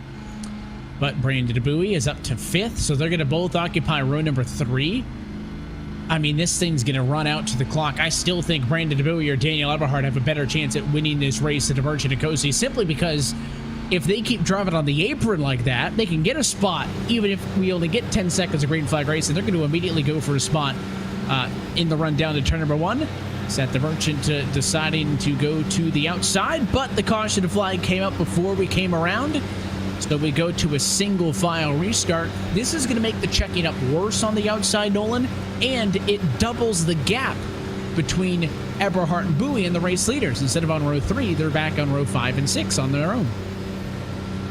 Not to mention, this is also going to make things harder for the leaders as well, because now they've got 4 cars lying astern that are all on old rubber up in front of them. You got yourself George, McBride, Cozy, and Merchant all on old tires still.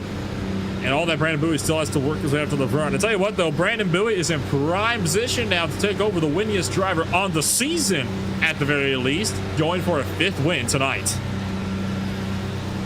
We'll see how a single file restart shakes out with 17 laps to go to Hampshire. To Merchant, Cozy, McBride, George, and Bowie in the top 5. A slow roll for the race leaders on the throttle. Green flag in the air. Oh, wrecking already in the background. Did not last long at all. Heads up for Joseph Tice, who caused the field to scramble down on turn number 1. It was a massive checkup. Wrecking already. Matt Danson gets spun around right in the middle of the pack. That was a very messy restart out there, and that was because of a checkup that started right at the middle of the front of the field. Classic accordion effect that comes with these types of restarts, Evan. We'll take a second look. There was a lot to review on that restart. There was the checkup with everybody else just trying to anticipate what the race leaders were doing, which got them all out of sorts into the corner. And then it was Matt Danson who got just a touch from Dominic Howe. Dominic Howe not happy, or Danson repays the favor to Dominic Howe, gives him a bit of a tap under yellow. Yeah, what a shock that there's race car drivers disagreeing, Nolan, about who caused the incident. It was a bit more than a tap that he gave to Howe, by the way. I mean, it was enough that Howe's car got a small little hop going down the front straightaway as well. So there you see the checkup. There goes Tice, way to the inside line. Way in the back, you still see Danson just at the very bottom of the shot. There he is. There's the tap from Howe, and around they go. Good job. That could have been worse as well. Only 3 cars total getting damaged from that. A lot of the field did a good job checking up for that incident. Unfortunately, some of the field checked up a lot earlier than I think they would have expected. Now, all that stems, Evan, from one car decided to try to make a launch out of the gate, and trying to anticipate the start, guessing wrong, having to slam the brakes. The second driver, though, was already started going behind him, so he has to hit the brakes even harder, and it just accordions from there. And it's struck, and of course, if you're, sit the Merchant up front, that's exactly what you want, right? Because Bowie, Eberhard, they get nothing on that. And because it was underneath the lap, we're going to stay single file. Here's the perspective from Dylan Jones. I mentioned it's going to make the accordion worse. Check this out. Just checks it all up, sees what's coming up ahead, decides he just wants to play this one safe. Sure enough, there's the smoke, and there's all of a sudden Danson. No time to react. Holy cow. And the strategy up front for DeBurton and Cozy, obviously, Nolan, is to go as late as possible, right? You do have to go out when the green flag flies.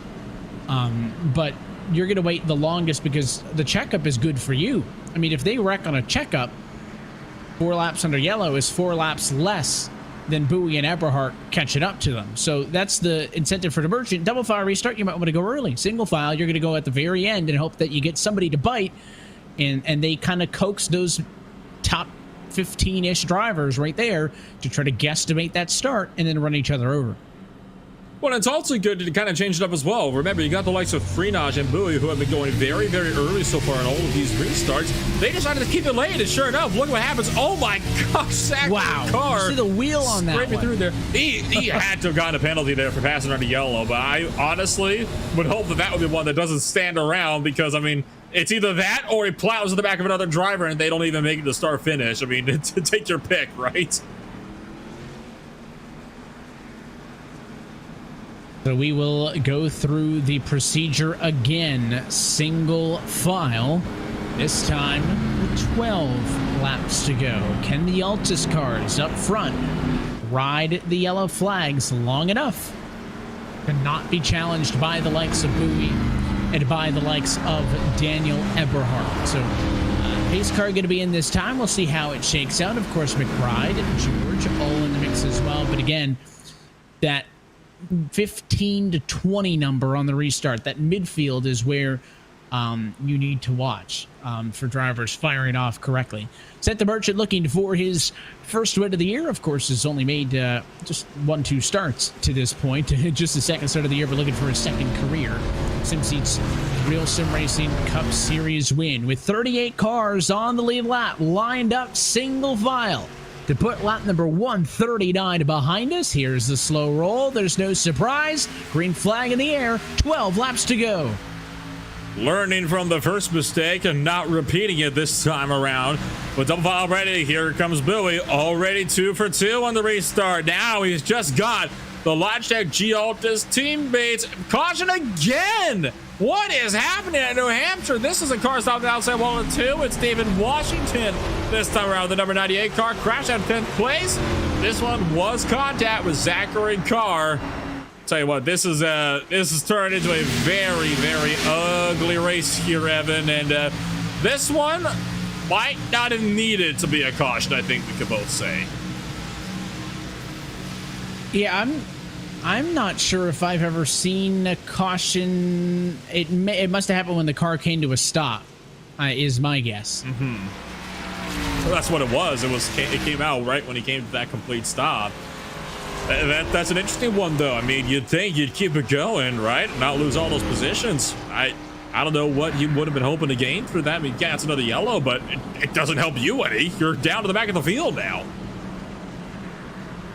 Yeah, tough break there. So David Washington will go to pit road, and that'll be an interesting one for the post-race review, right? Does the caution come from the contact? Does the caution come from a car stopping that didn't need a stop?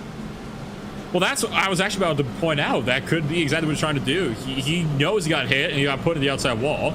So he stops for the yellow and get the guy that hit him, which in this case was Zachary Carr, get him sent to the back of the field in the process. Always fun. Don't you love the gamesmanship between drivers? Always trying something. That's why I have so much fun, Nolan, not only doing 2 hours of TV with you, but then doing another hour going through the incidents on a night like this. I don't have to review it, so I mean, I'm fine with it. I'm all for it. I don't have to look at it afterwards. That's on you.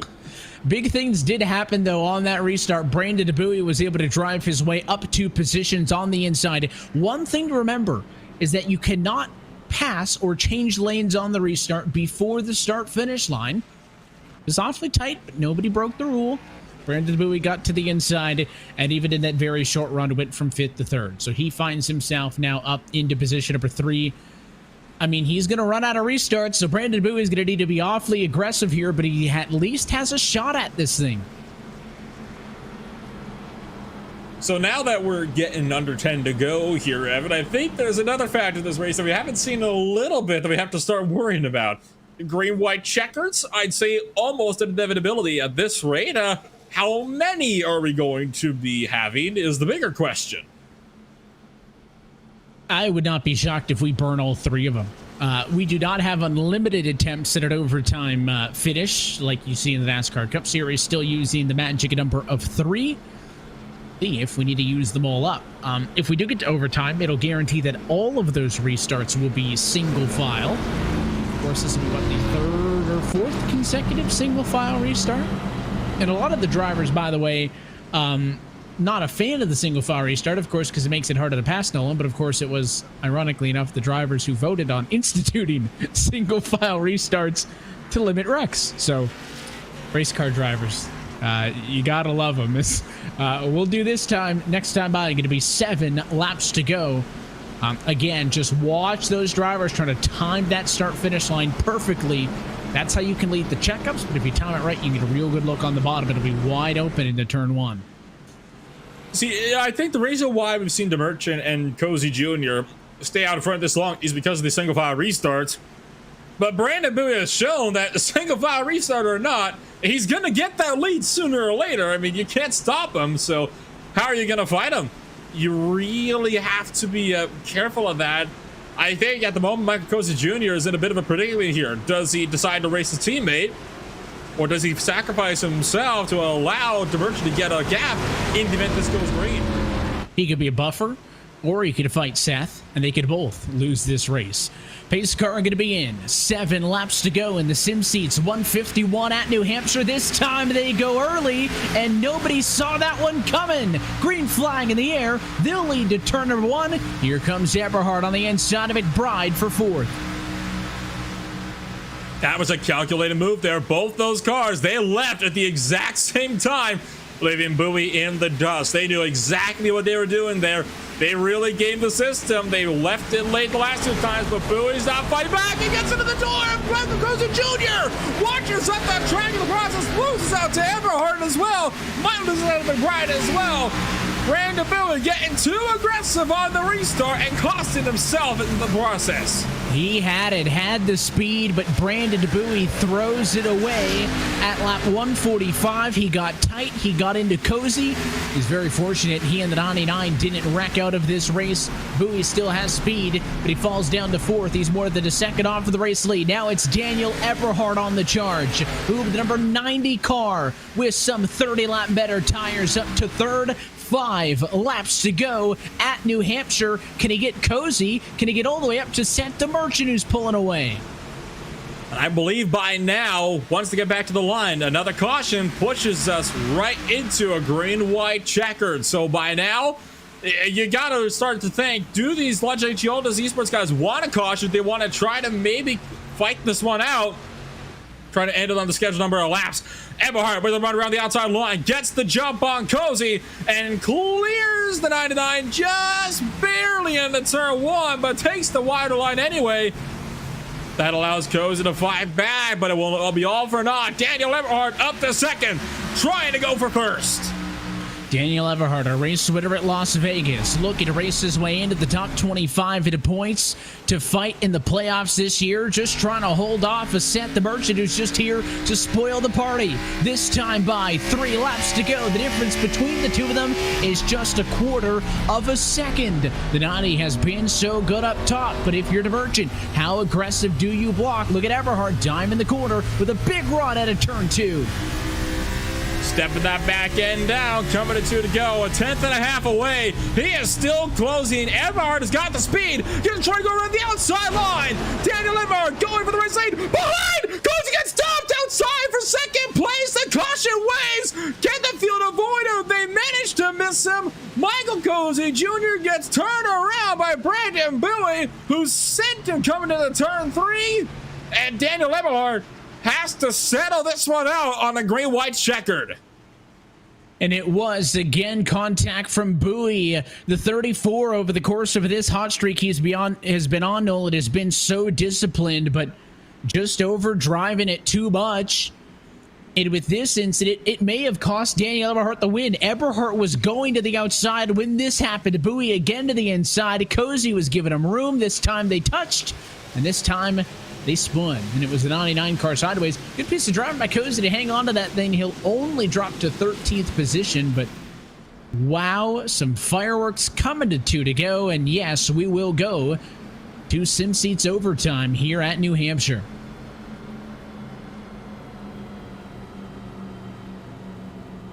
What a turn of events. Eberhard had that position, Evan. He was there. He would have gotten in that next lap.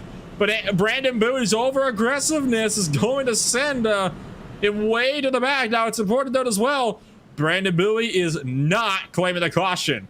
You know he's at fault for it, Evan. I know he's at fault for it. He knows he's at fault for it. He's not claiming it, though, because he knows it's better to take the 2 points than to get sent to the back. It's part of the game. You have to manage those penalty points, but he feels like the track position and an opportunity to go for the race win is more valuable than claiming it. And Brandon Bowie, you may think if he's running over Cozy tonight that he's the guy that needs to be concerned about those. Brandon Bowie has no penalty points coming into this race, Nolan. So it's almost like at the end of a basketball game when you got a foul to give, right? You can foul somebody to put them on the line, and the foul doesn't mean a lot. Of course, the rule is designed for drivers to take responsibility for the incidents, but if we're not going to hit each other, yeah, he's got no penalty points. He's a clean driver. He'd rather take the 2 points and to maintain the track position. So that is interesting. There's a lot of other drivers who probably can't afford that luxury, or they'd be facing a week out. Also, the big thing that changes here is, of course, this will be the only of any overtime attempts that we have that will be a two-wide restart. You can assume that Seth the Merchant will go to the outside. He's selected that the last couple of times. I mean, Daniel Eberhard alongside you, Brandon Bowie behind from third. I mean, either of those three cars could win the race. And if they get together, how about Rhett McBride? He has had one of the quietest top 10s I've seen in some time. He's right there in fourth as well. And so is Freenash hanging out. You've got yourself 4 different teams. You've got the Logitech Gialtis Esports team. You've got SK SimRacing.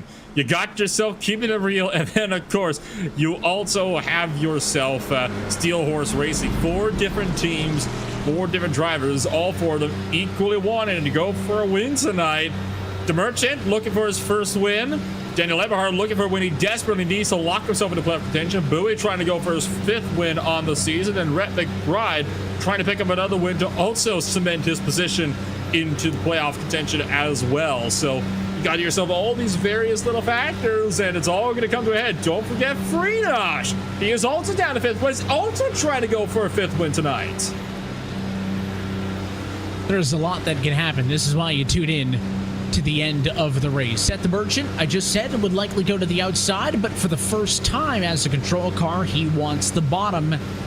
It's a little bold. Obviously, he's hoping to get the jump. Ideal for him would be Daniel Eberhard and Brandon Bowie fighting against each other in a battle for second. That would open up the race lead for him. See how it plays out. That the Merchant wants to close this thing out. Pace car down and in this time. Attempt number 1 at a RealSimRacing overtime finish in the Sim Seats 151 from the virtual New Hampshire Motor Speedway. Merchant on the inside. Of the front row is the control car. He goes early. Green flag in the air. 2 laps to go. And here comes Bowie up the inside for second. Clear by about 3 cars. Bowie's got the bottom, though. Looks as though the 57 car runs wide. Here comes Brandon Bowie. Gets chopped over the 57 car. It looks like Eberhard will get the run around the outside line, but he still has some space. He needs to run down the 57 car, trying to go for a race win. Eberhard trying to pull the outside line, trying to take that one away. He's got some one mile to go. Not going to get there in time. Caution flag waves.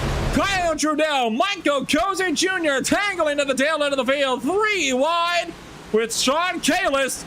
We'll stack him up. We'll try it again on a single file restart. Contact in a 3-wide battle on the back straightaway. Check this out. 43 Kalis up top. It's Cozy on the bottom. Trudell in the middle. Just a touch. And I don't know. Poor Michael Cozy, Nolan, has been in so many incidents tonight after running so good. His night has just fallen apart at the end of this one. And just a tough place to be. Trudell, nothing he could do. He kind of ended up as the jam in the middle of that sandwich.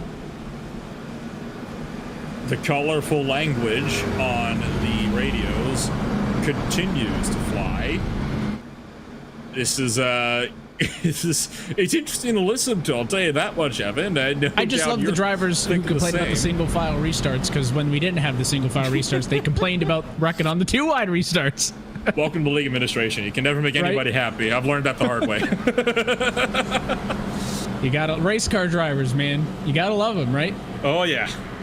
And we deal with the same thing every Friday ourselves all the time, so I know your pain. I know your pain very well. I mean, I thought initially that the yellows would help the Merchant, right?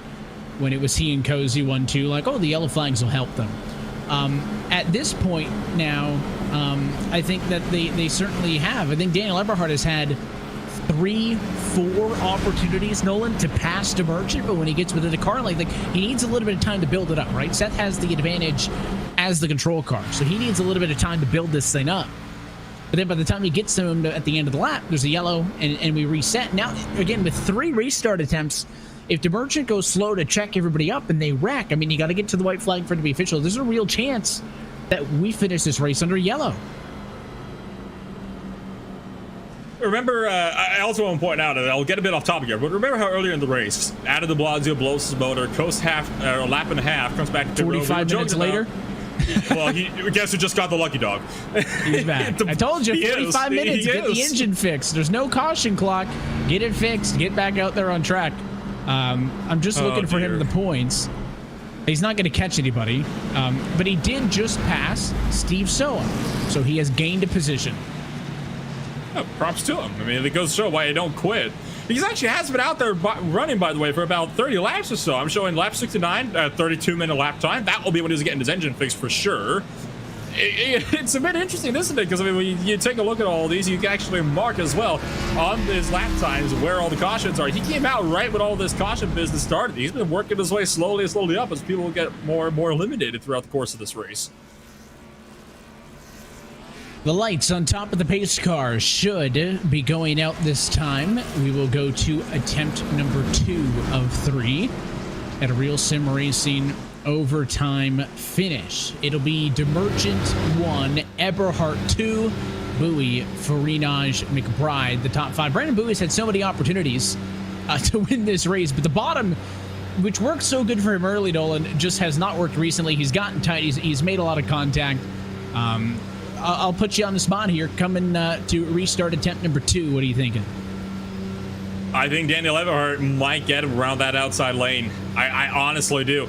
He's been showing every restart that he is the driver to beat, and even on that last restart, you saw how big of a run DeMerchant got. 1 lap, and already Eberhardt was going around the outside in a 3. He's got this race won. He just needs to get that second lap in so he can complete the pass. And I think he needs this race to end under green. Might not be able to make the pass with 1 lap. I think he could make the pass with 2. Attempt number 2 at a RealSimRacing overtime finish from New Hampshire. Pace car in. Seth DeMerchant gets a fantastic restart. He's got a huge advantage. 3 car lengths to turn 1. Exactly what it was last time, though, when we saw how fast Eberhardt ran him down. Sure enough, here comes the 90 car. Has the overspeed off of turn 2. Just needs to try to get that 1 lap. That's all Eberhardt needs. Down for turn number 3. Eberhardt's closing. The Setsky Sim Racing Machine 94 Mustang is all over the back of the Logitech Altus machine. Off of turn 4. Eberhardt has the run. White flag at the stripe. He's on the bumper. What can Daniel Eberhardt do? DeMerchant leads at 1. Eberhardt wants to go around. They're wrecking behind, but the white flag is in the air. This race is official. Eberhardt with the run at a turn number 2 tries to close into the bumper. It's a block to the inside by DeMerchant. Eberhardt to the outside. DeMerchant to the inside. Side by side in the final corner at New Hampshire. They touch off the corner, and Daniel Eberhardt steals the win, gets his 2nd of 2021. Oh my gosh, finally got it done. Big wreck on that last lap, but Daniel Eberhardt steals the win, and I'm not sure if the rubs there are congratulatory or out of anger. It was not a clean pass, Evan, but a pass nonetheless. Hard rubbing racing. That is what NASCAR is all about right there. Daniel Eberhardt manages to somehow defy the odds and get it done. This should also cement his position as well. Yeah, I think that's about as clean as you'll get. Beating and banging off at the final corner. That's all congratulatory. That's all good stuff. And Daniel Eberhardt is your winner of the SimSeats 151 tonight from the virtual New Hampshire Motor Speedway. It is his first win since Las Vegas on March the 8th. And again, with the issues to Sheen and Widemaster earlier tonight, Daniel Eberhardt may have gone from outside of the playoff picture coming into this evening to now in the points that he needs. And with the 2nd win, ranked tied for 4th. Let's take a look at the final quarter. He wanted to go low. DeMerchant put a block on him. He went around the outside. There was no doubt that Ani was better. Right here, they'll come together, and they keep it clean off the turn. Final margin of victory in that one in the photo finish, 6/100ths of a second. Unbelievable. One of the closer finishes we've seen so far on the season. I think it's safe to say for the 2021 season at least. What a race and what a finish. Take a look at your SimSeats full race results. It was the 151, but it takes 160 laps to get this one down, as RealSimRacing is in victory lane once again with a Daniel Eberhardt. Seth the Merchant gets a P2 in his second race of the year. Brandon Abui does not get win number 4 in the last 5 weeks, but a top 3, one of the best cars tonight. We'll talk with all of them in just a moment. Damage seemed to hinder Andrew Friedrich late. He'll be 4th ahead of Rhett McBride, but Zach Carr comes up for a P6 finish. Thomas George, Jeremy Miller, Brandon 6 ahead of Grant Davis through your top 10. Michael Araya is going to be in 11th place. What an up and down day for the Flat Out Motorsports number 44 entry. Same for Agnell Phillip. Phillip a bit more of a quieter race. Didn't really talk about Agnell Phillip. Nicholas Johnson finishes 13th. A good recovery after he missed a shift on one of those crucial final third of the race restarts. Joseph Tice sits in 14th with San Bieto 15th. Nick Silver down in 16th place with Schmidt 17th. Rabel in 18th. Stanford 19th with Minazzi Major 13 seconds back. I believe one of those drivers collected in that incident coming to the white flag. Continuing on through, you've got Ross Cato, Dominic Howe, David Washington, Matt Mara, and Kyle Kamer through your top 25. Nick Ibarra, Cody Harris, Trevor Trigo, Brian Chambliss, and Sean Casto, your top 30. Running down through the order, 32nd place, Bradley Burke Moreno, 33rd, with Matt Danson, 34th, Kyle Chanel, 35th, Sean Kalis, the 36th, and the last car on the lead lap. It is going to be Joe Yakes at 37th, Dylan Jones, 38th, Jared Wymanster, 39th, not finishing the race, is added, well, finishing the race, actually, surprisingly, is Adam de Blasio, 54 laps down. Not finishing the race, though, Steve Soa, Shane Ewing, and Liam Sheens rounded a 43-car grid. Here from New Hampshire Motor Speedway on a beautiful Monday night. So look top to bottom at your SimSeats full race results since 2009. SimSeats has been designing and fabricating high quality, made in the USA driving simulators, including motion systems, complete turnkey iRacing packages, and custom fabrication. Their customer base includes all racers from the amateur to the pro ranks, and everyone on the SimSeats team is a weekend racer too. Their passion for racing drives them to build better sim racing equipment. Join SimSeats for the thrill of racing at any time, in any car, and on any track by visiting sim-seats.com to learn more.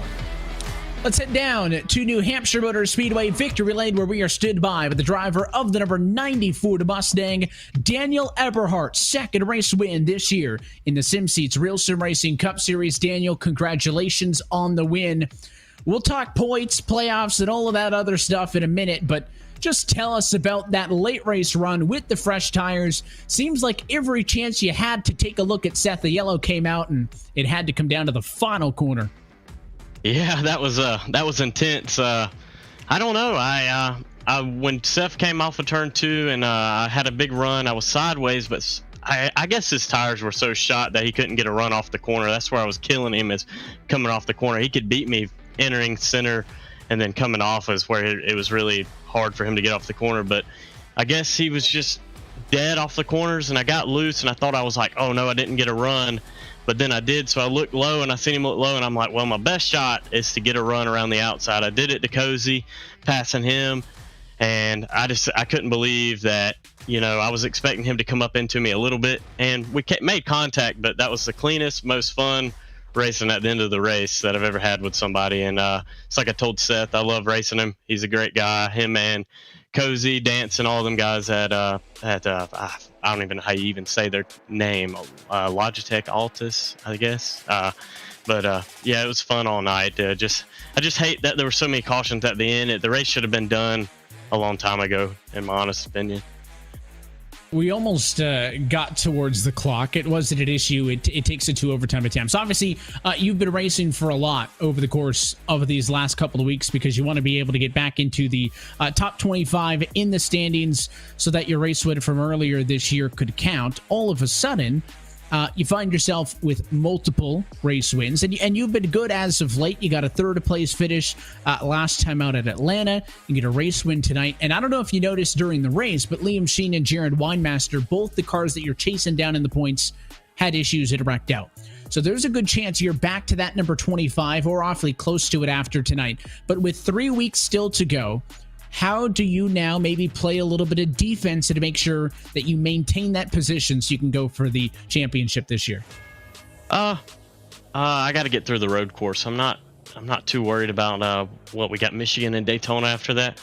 I'm not too worried about them too, but I got to get through the road course. And yeah, just been racing with a little bit of a chip on my shoulder. I've been beating myself up, you know, the weeks prior to this, just wrecking Trudell at Pocono, feeling like I should have won or been close up to the front there, making a bad move going down pit road. And then Nashville was a good track for me, and spun out all by myself trying to overdrive it and trying to catch guys, trying to run them back down. I just been beating myself up here lately, and finally feel like I'm getting back on that roll to where I used to be. And it's fun. It's fun racing Bowie. It's fun racing Rhett. It's fun racing all these guys in this series. And it's just, I'm having a great time right now. With this race win here this afternoon, you become the 4th different driver with multiple race wins here in 2021. Daniel, we'll let you get out of here. I know it was a long night full of hard work. But before we do, sponsors and shout outs and all those good folks. Who powers that number 90 car every week? Yeah, for sure. SK Sim Racing, all they do for me, the team, Kevin King, BC Workshop, just all my buddies. You know, I got Dave Washington that I hang out with, and Dylan Jones, that's pretty much, and then Sean Kalis. And I mean, it just is, it's fun racing around a great group of people. You, Evan, for everything you do for this league. Tom Moreno with Boosted. Just Sim Seats for coming on this year for Real Sim Racing Cup Series. Just everybody that's involved, and also got to thank the good Lord above and my grandma and my fiance that watches every single race. It was a fun one. I mean, I'm glad I gave it a show at the end. That was real fun. It was definitely a show, Daniel. I appreciate you racing with us here on Monday nights, my friend. Congratulations on the win. You got a couple of weeks off from Cup Series racing, so if you're bored, you can come embarrass me in IROC. If not, catch you in a couple of weeks. Well, hopefully I'll be in top split this week in Road to Pro, so you might catch me there. I'll catch you Thursday, sir. Take care. See ya.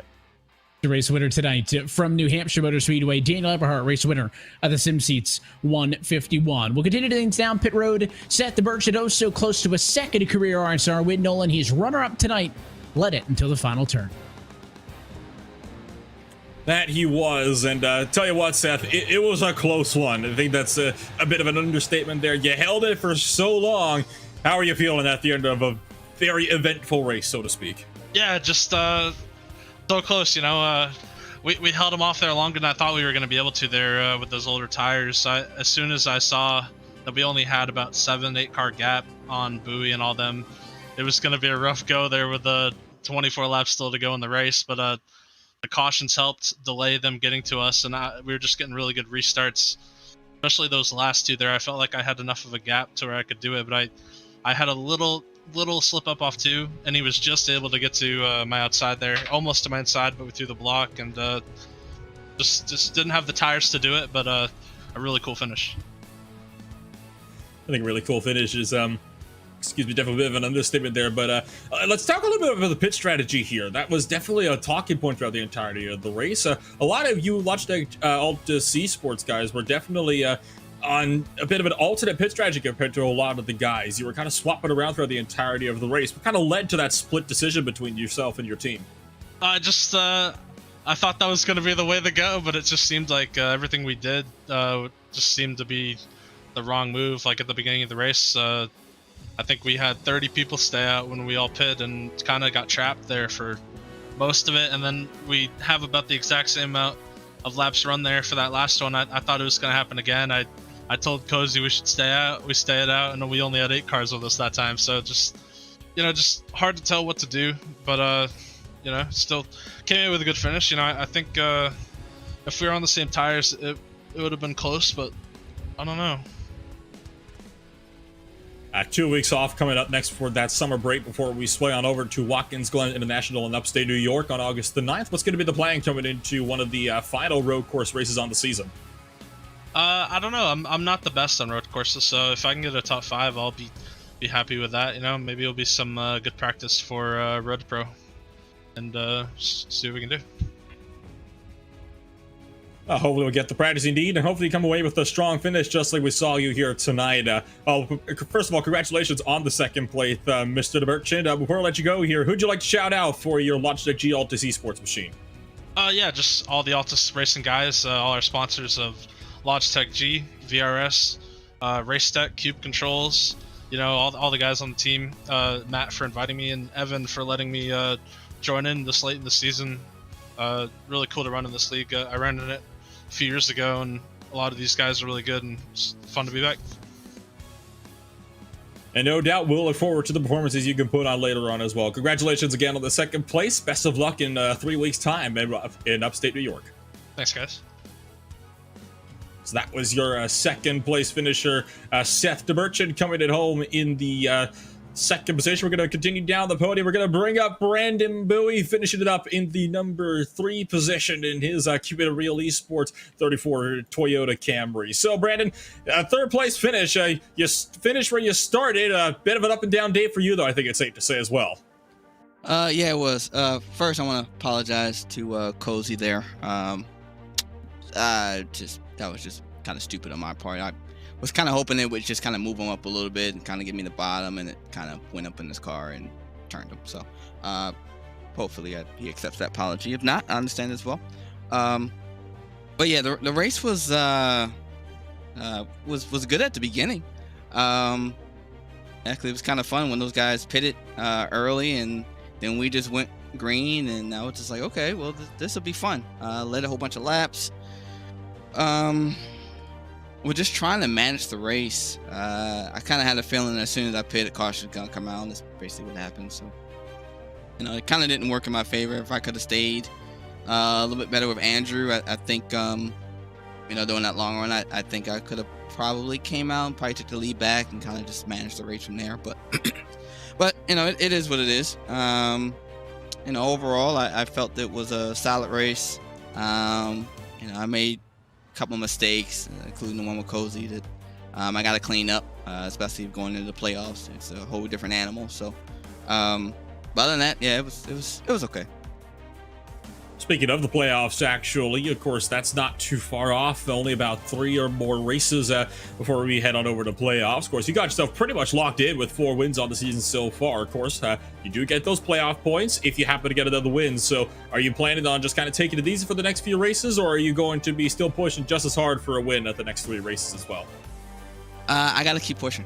You got to keep pushing. As soon as you decide to take a break, you might as well just go ahead and quit because nobody else is going to take a break. I'm pretty sure those the guys that are fast week in and week out are going to continue to practice all week long, continue to push themselves, and continue to find you know, what's the best way and the fastest way around the track. So you know, as long as I can, you know, I can probably top 5 them to death, to be honest with you.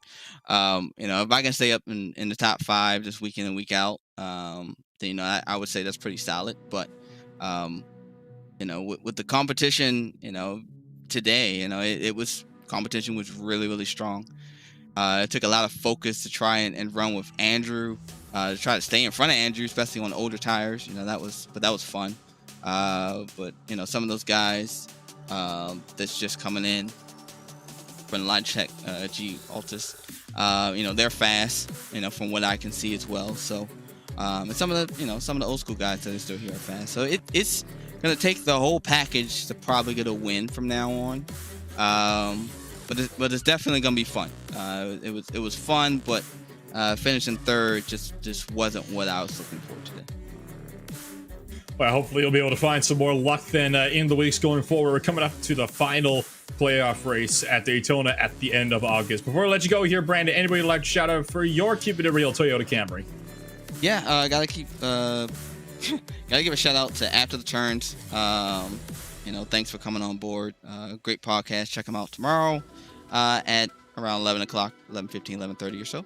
I believe they have Andrew on tomorrow, so that's gonna be a fun listening to them boys talk it out and talk about the race and recap and everything. I gotta thank the team, keeping it real. Boys know who they are. They push each other. We push each other week in and week out. Try to get the best out of the car if we can. I gotta thank Circle B Diecast. You know, if you happen to need some diecasts or any type of NASCAR stuff, IndyCar stuff, if you spend over $20, put in promo code KIR2021, you'll get free shipping from that. I got to thank the family, and got to thank you guys, of course, for putting on an amazing race, awesome broadcast every week. I got to thank the man above, and that's about it. Thank you, Brandon, for once again taking the time out of your night to come on over and join us. Congratulations on a third place finish, nonetheless, from New Hampshire. Good luck next week, in 3 weeks' time at Watkins Glen. Yeah, thanks, Nolan.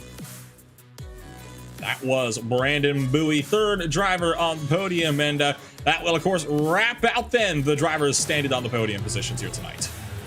Big thanks to those top 3 guys for sticking around and chatting with us. Points still unofficial at this time, so I can't say it definitively.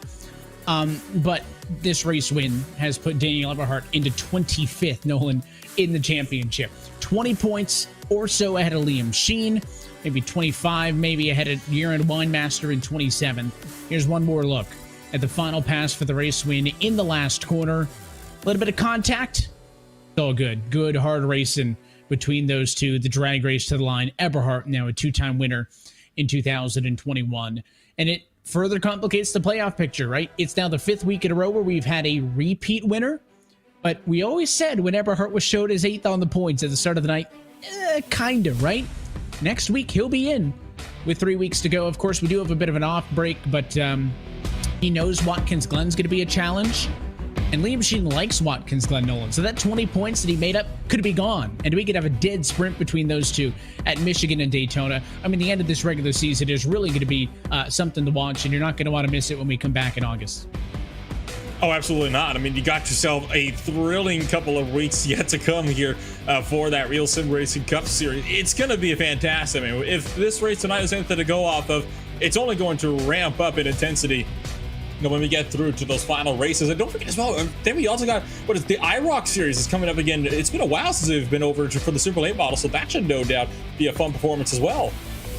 Yeah, that'll be an exciting one. Of course, we announced last time out that next week's iRock race will be a special drivers-only broadcast from the crew of the After the Turns podcast. It'll be Matt Mara, Nick Mara, and Matt Dancet on the call for that one. So, Nolan, if you're bored and want to race, let me know, because I'll be in the car.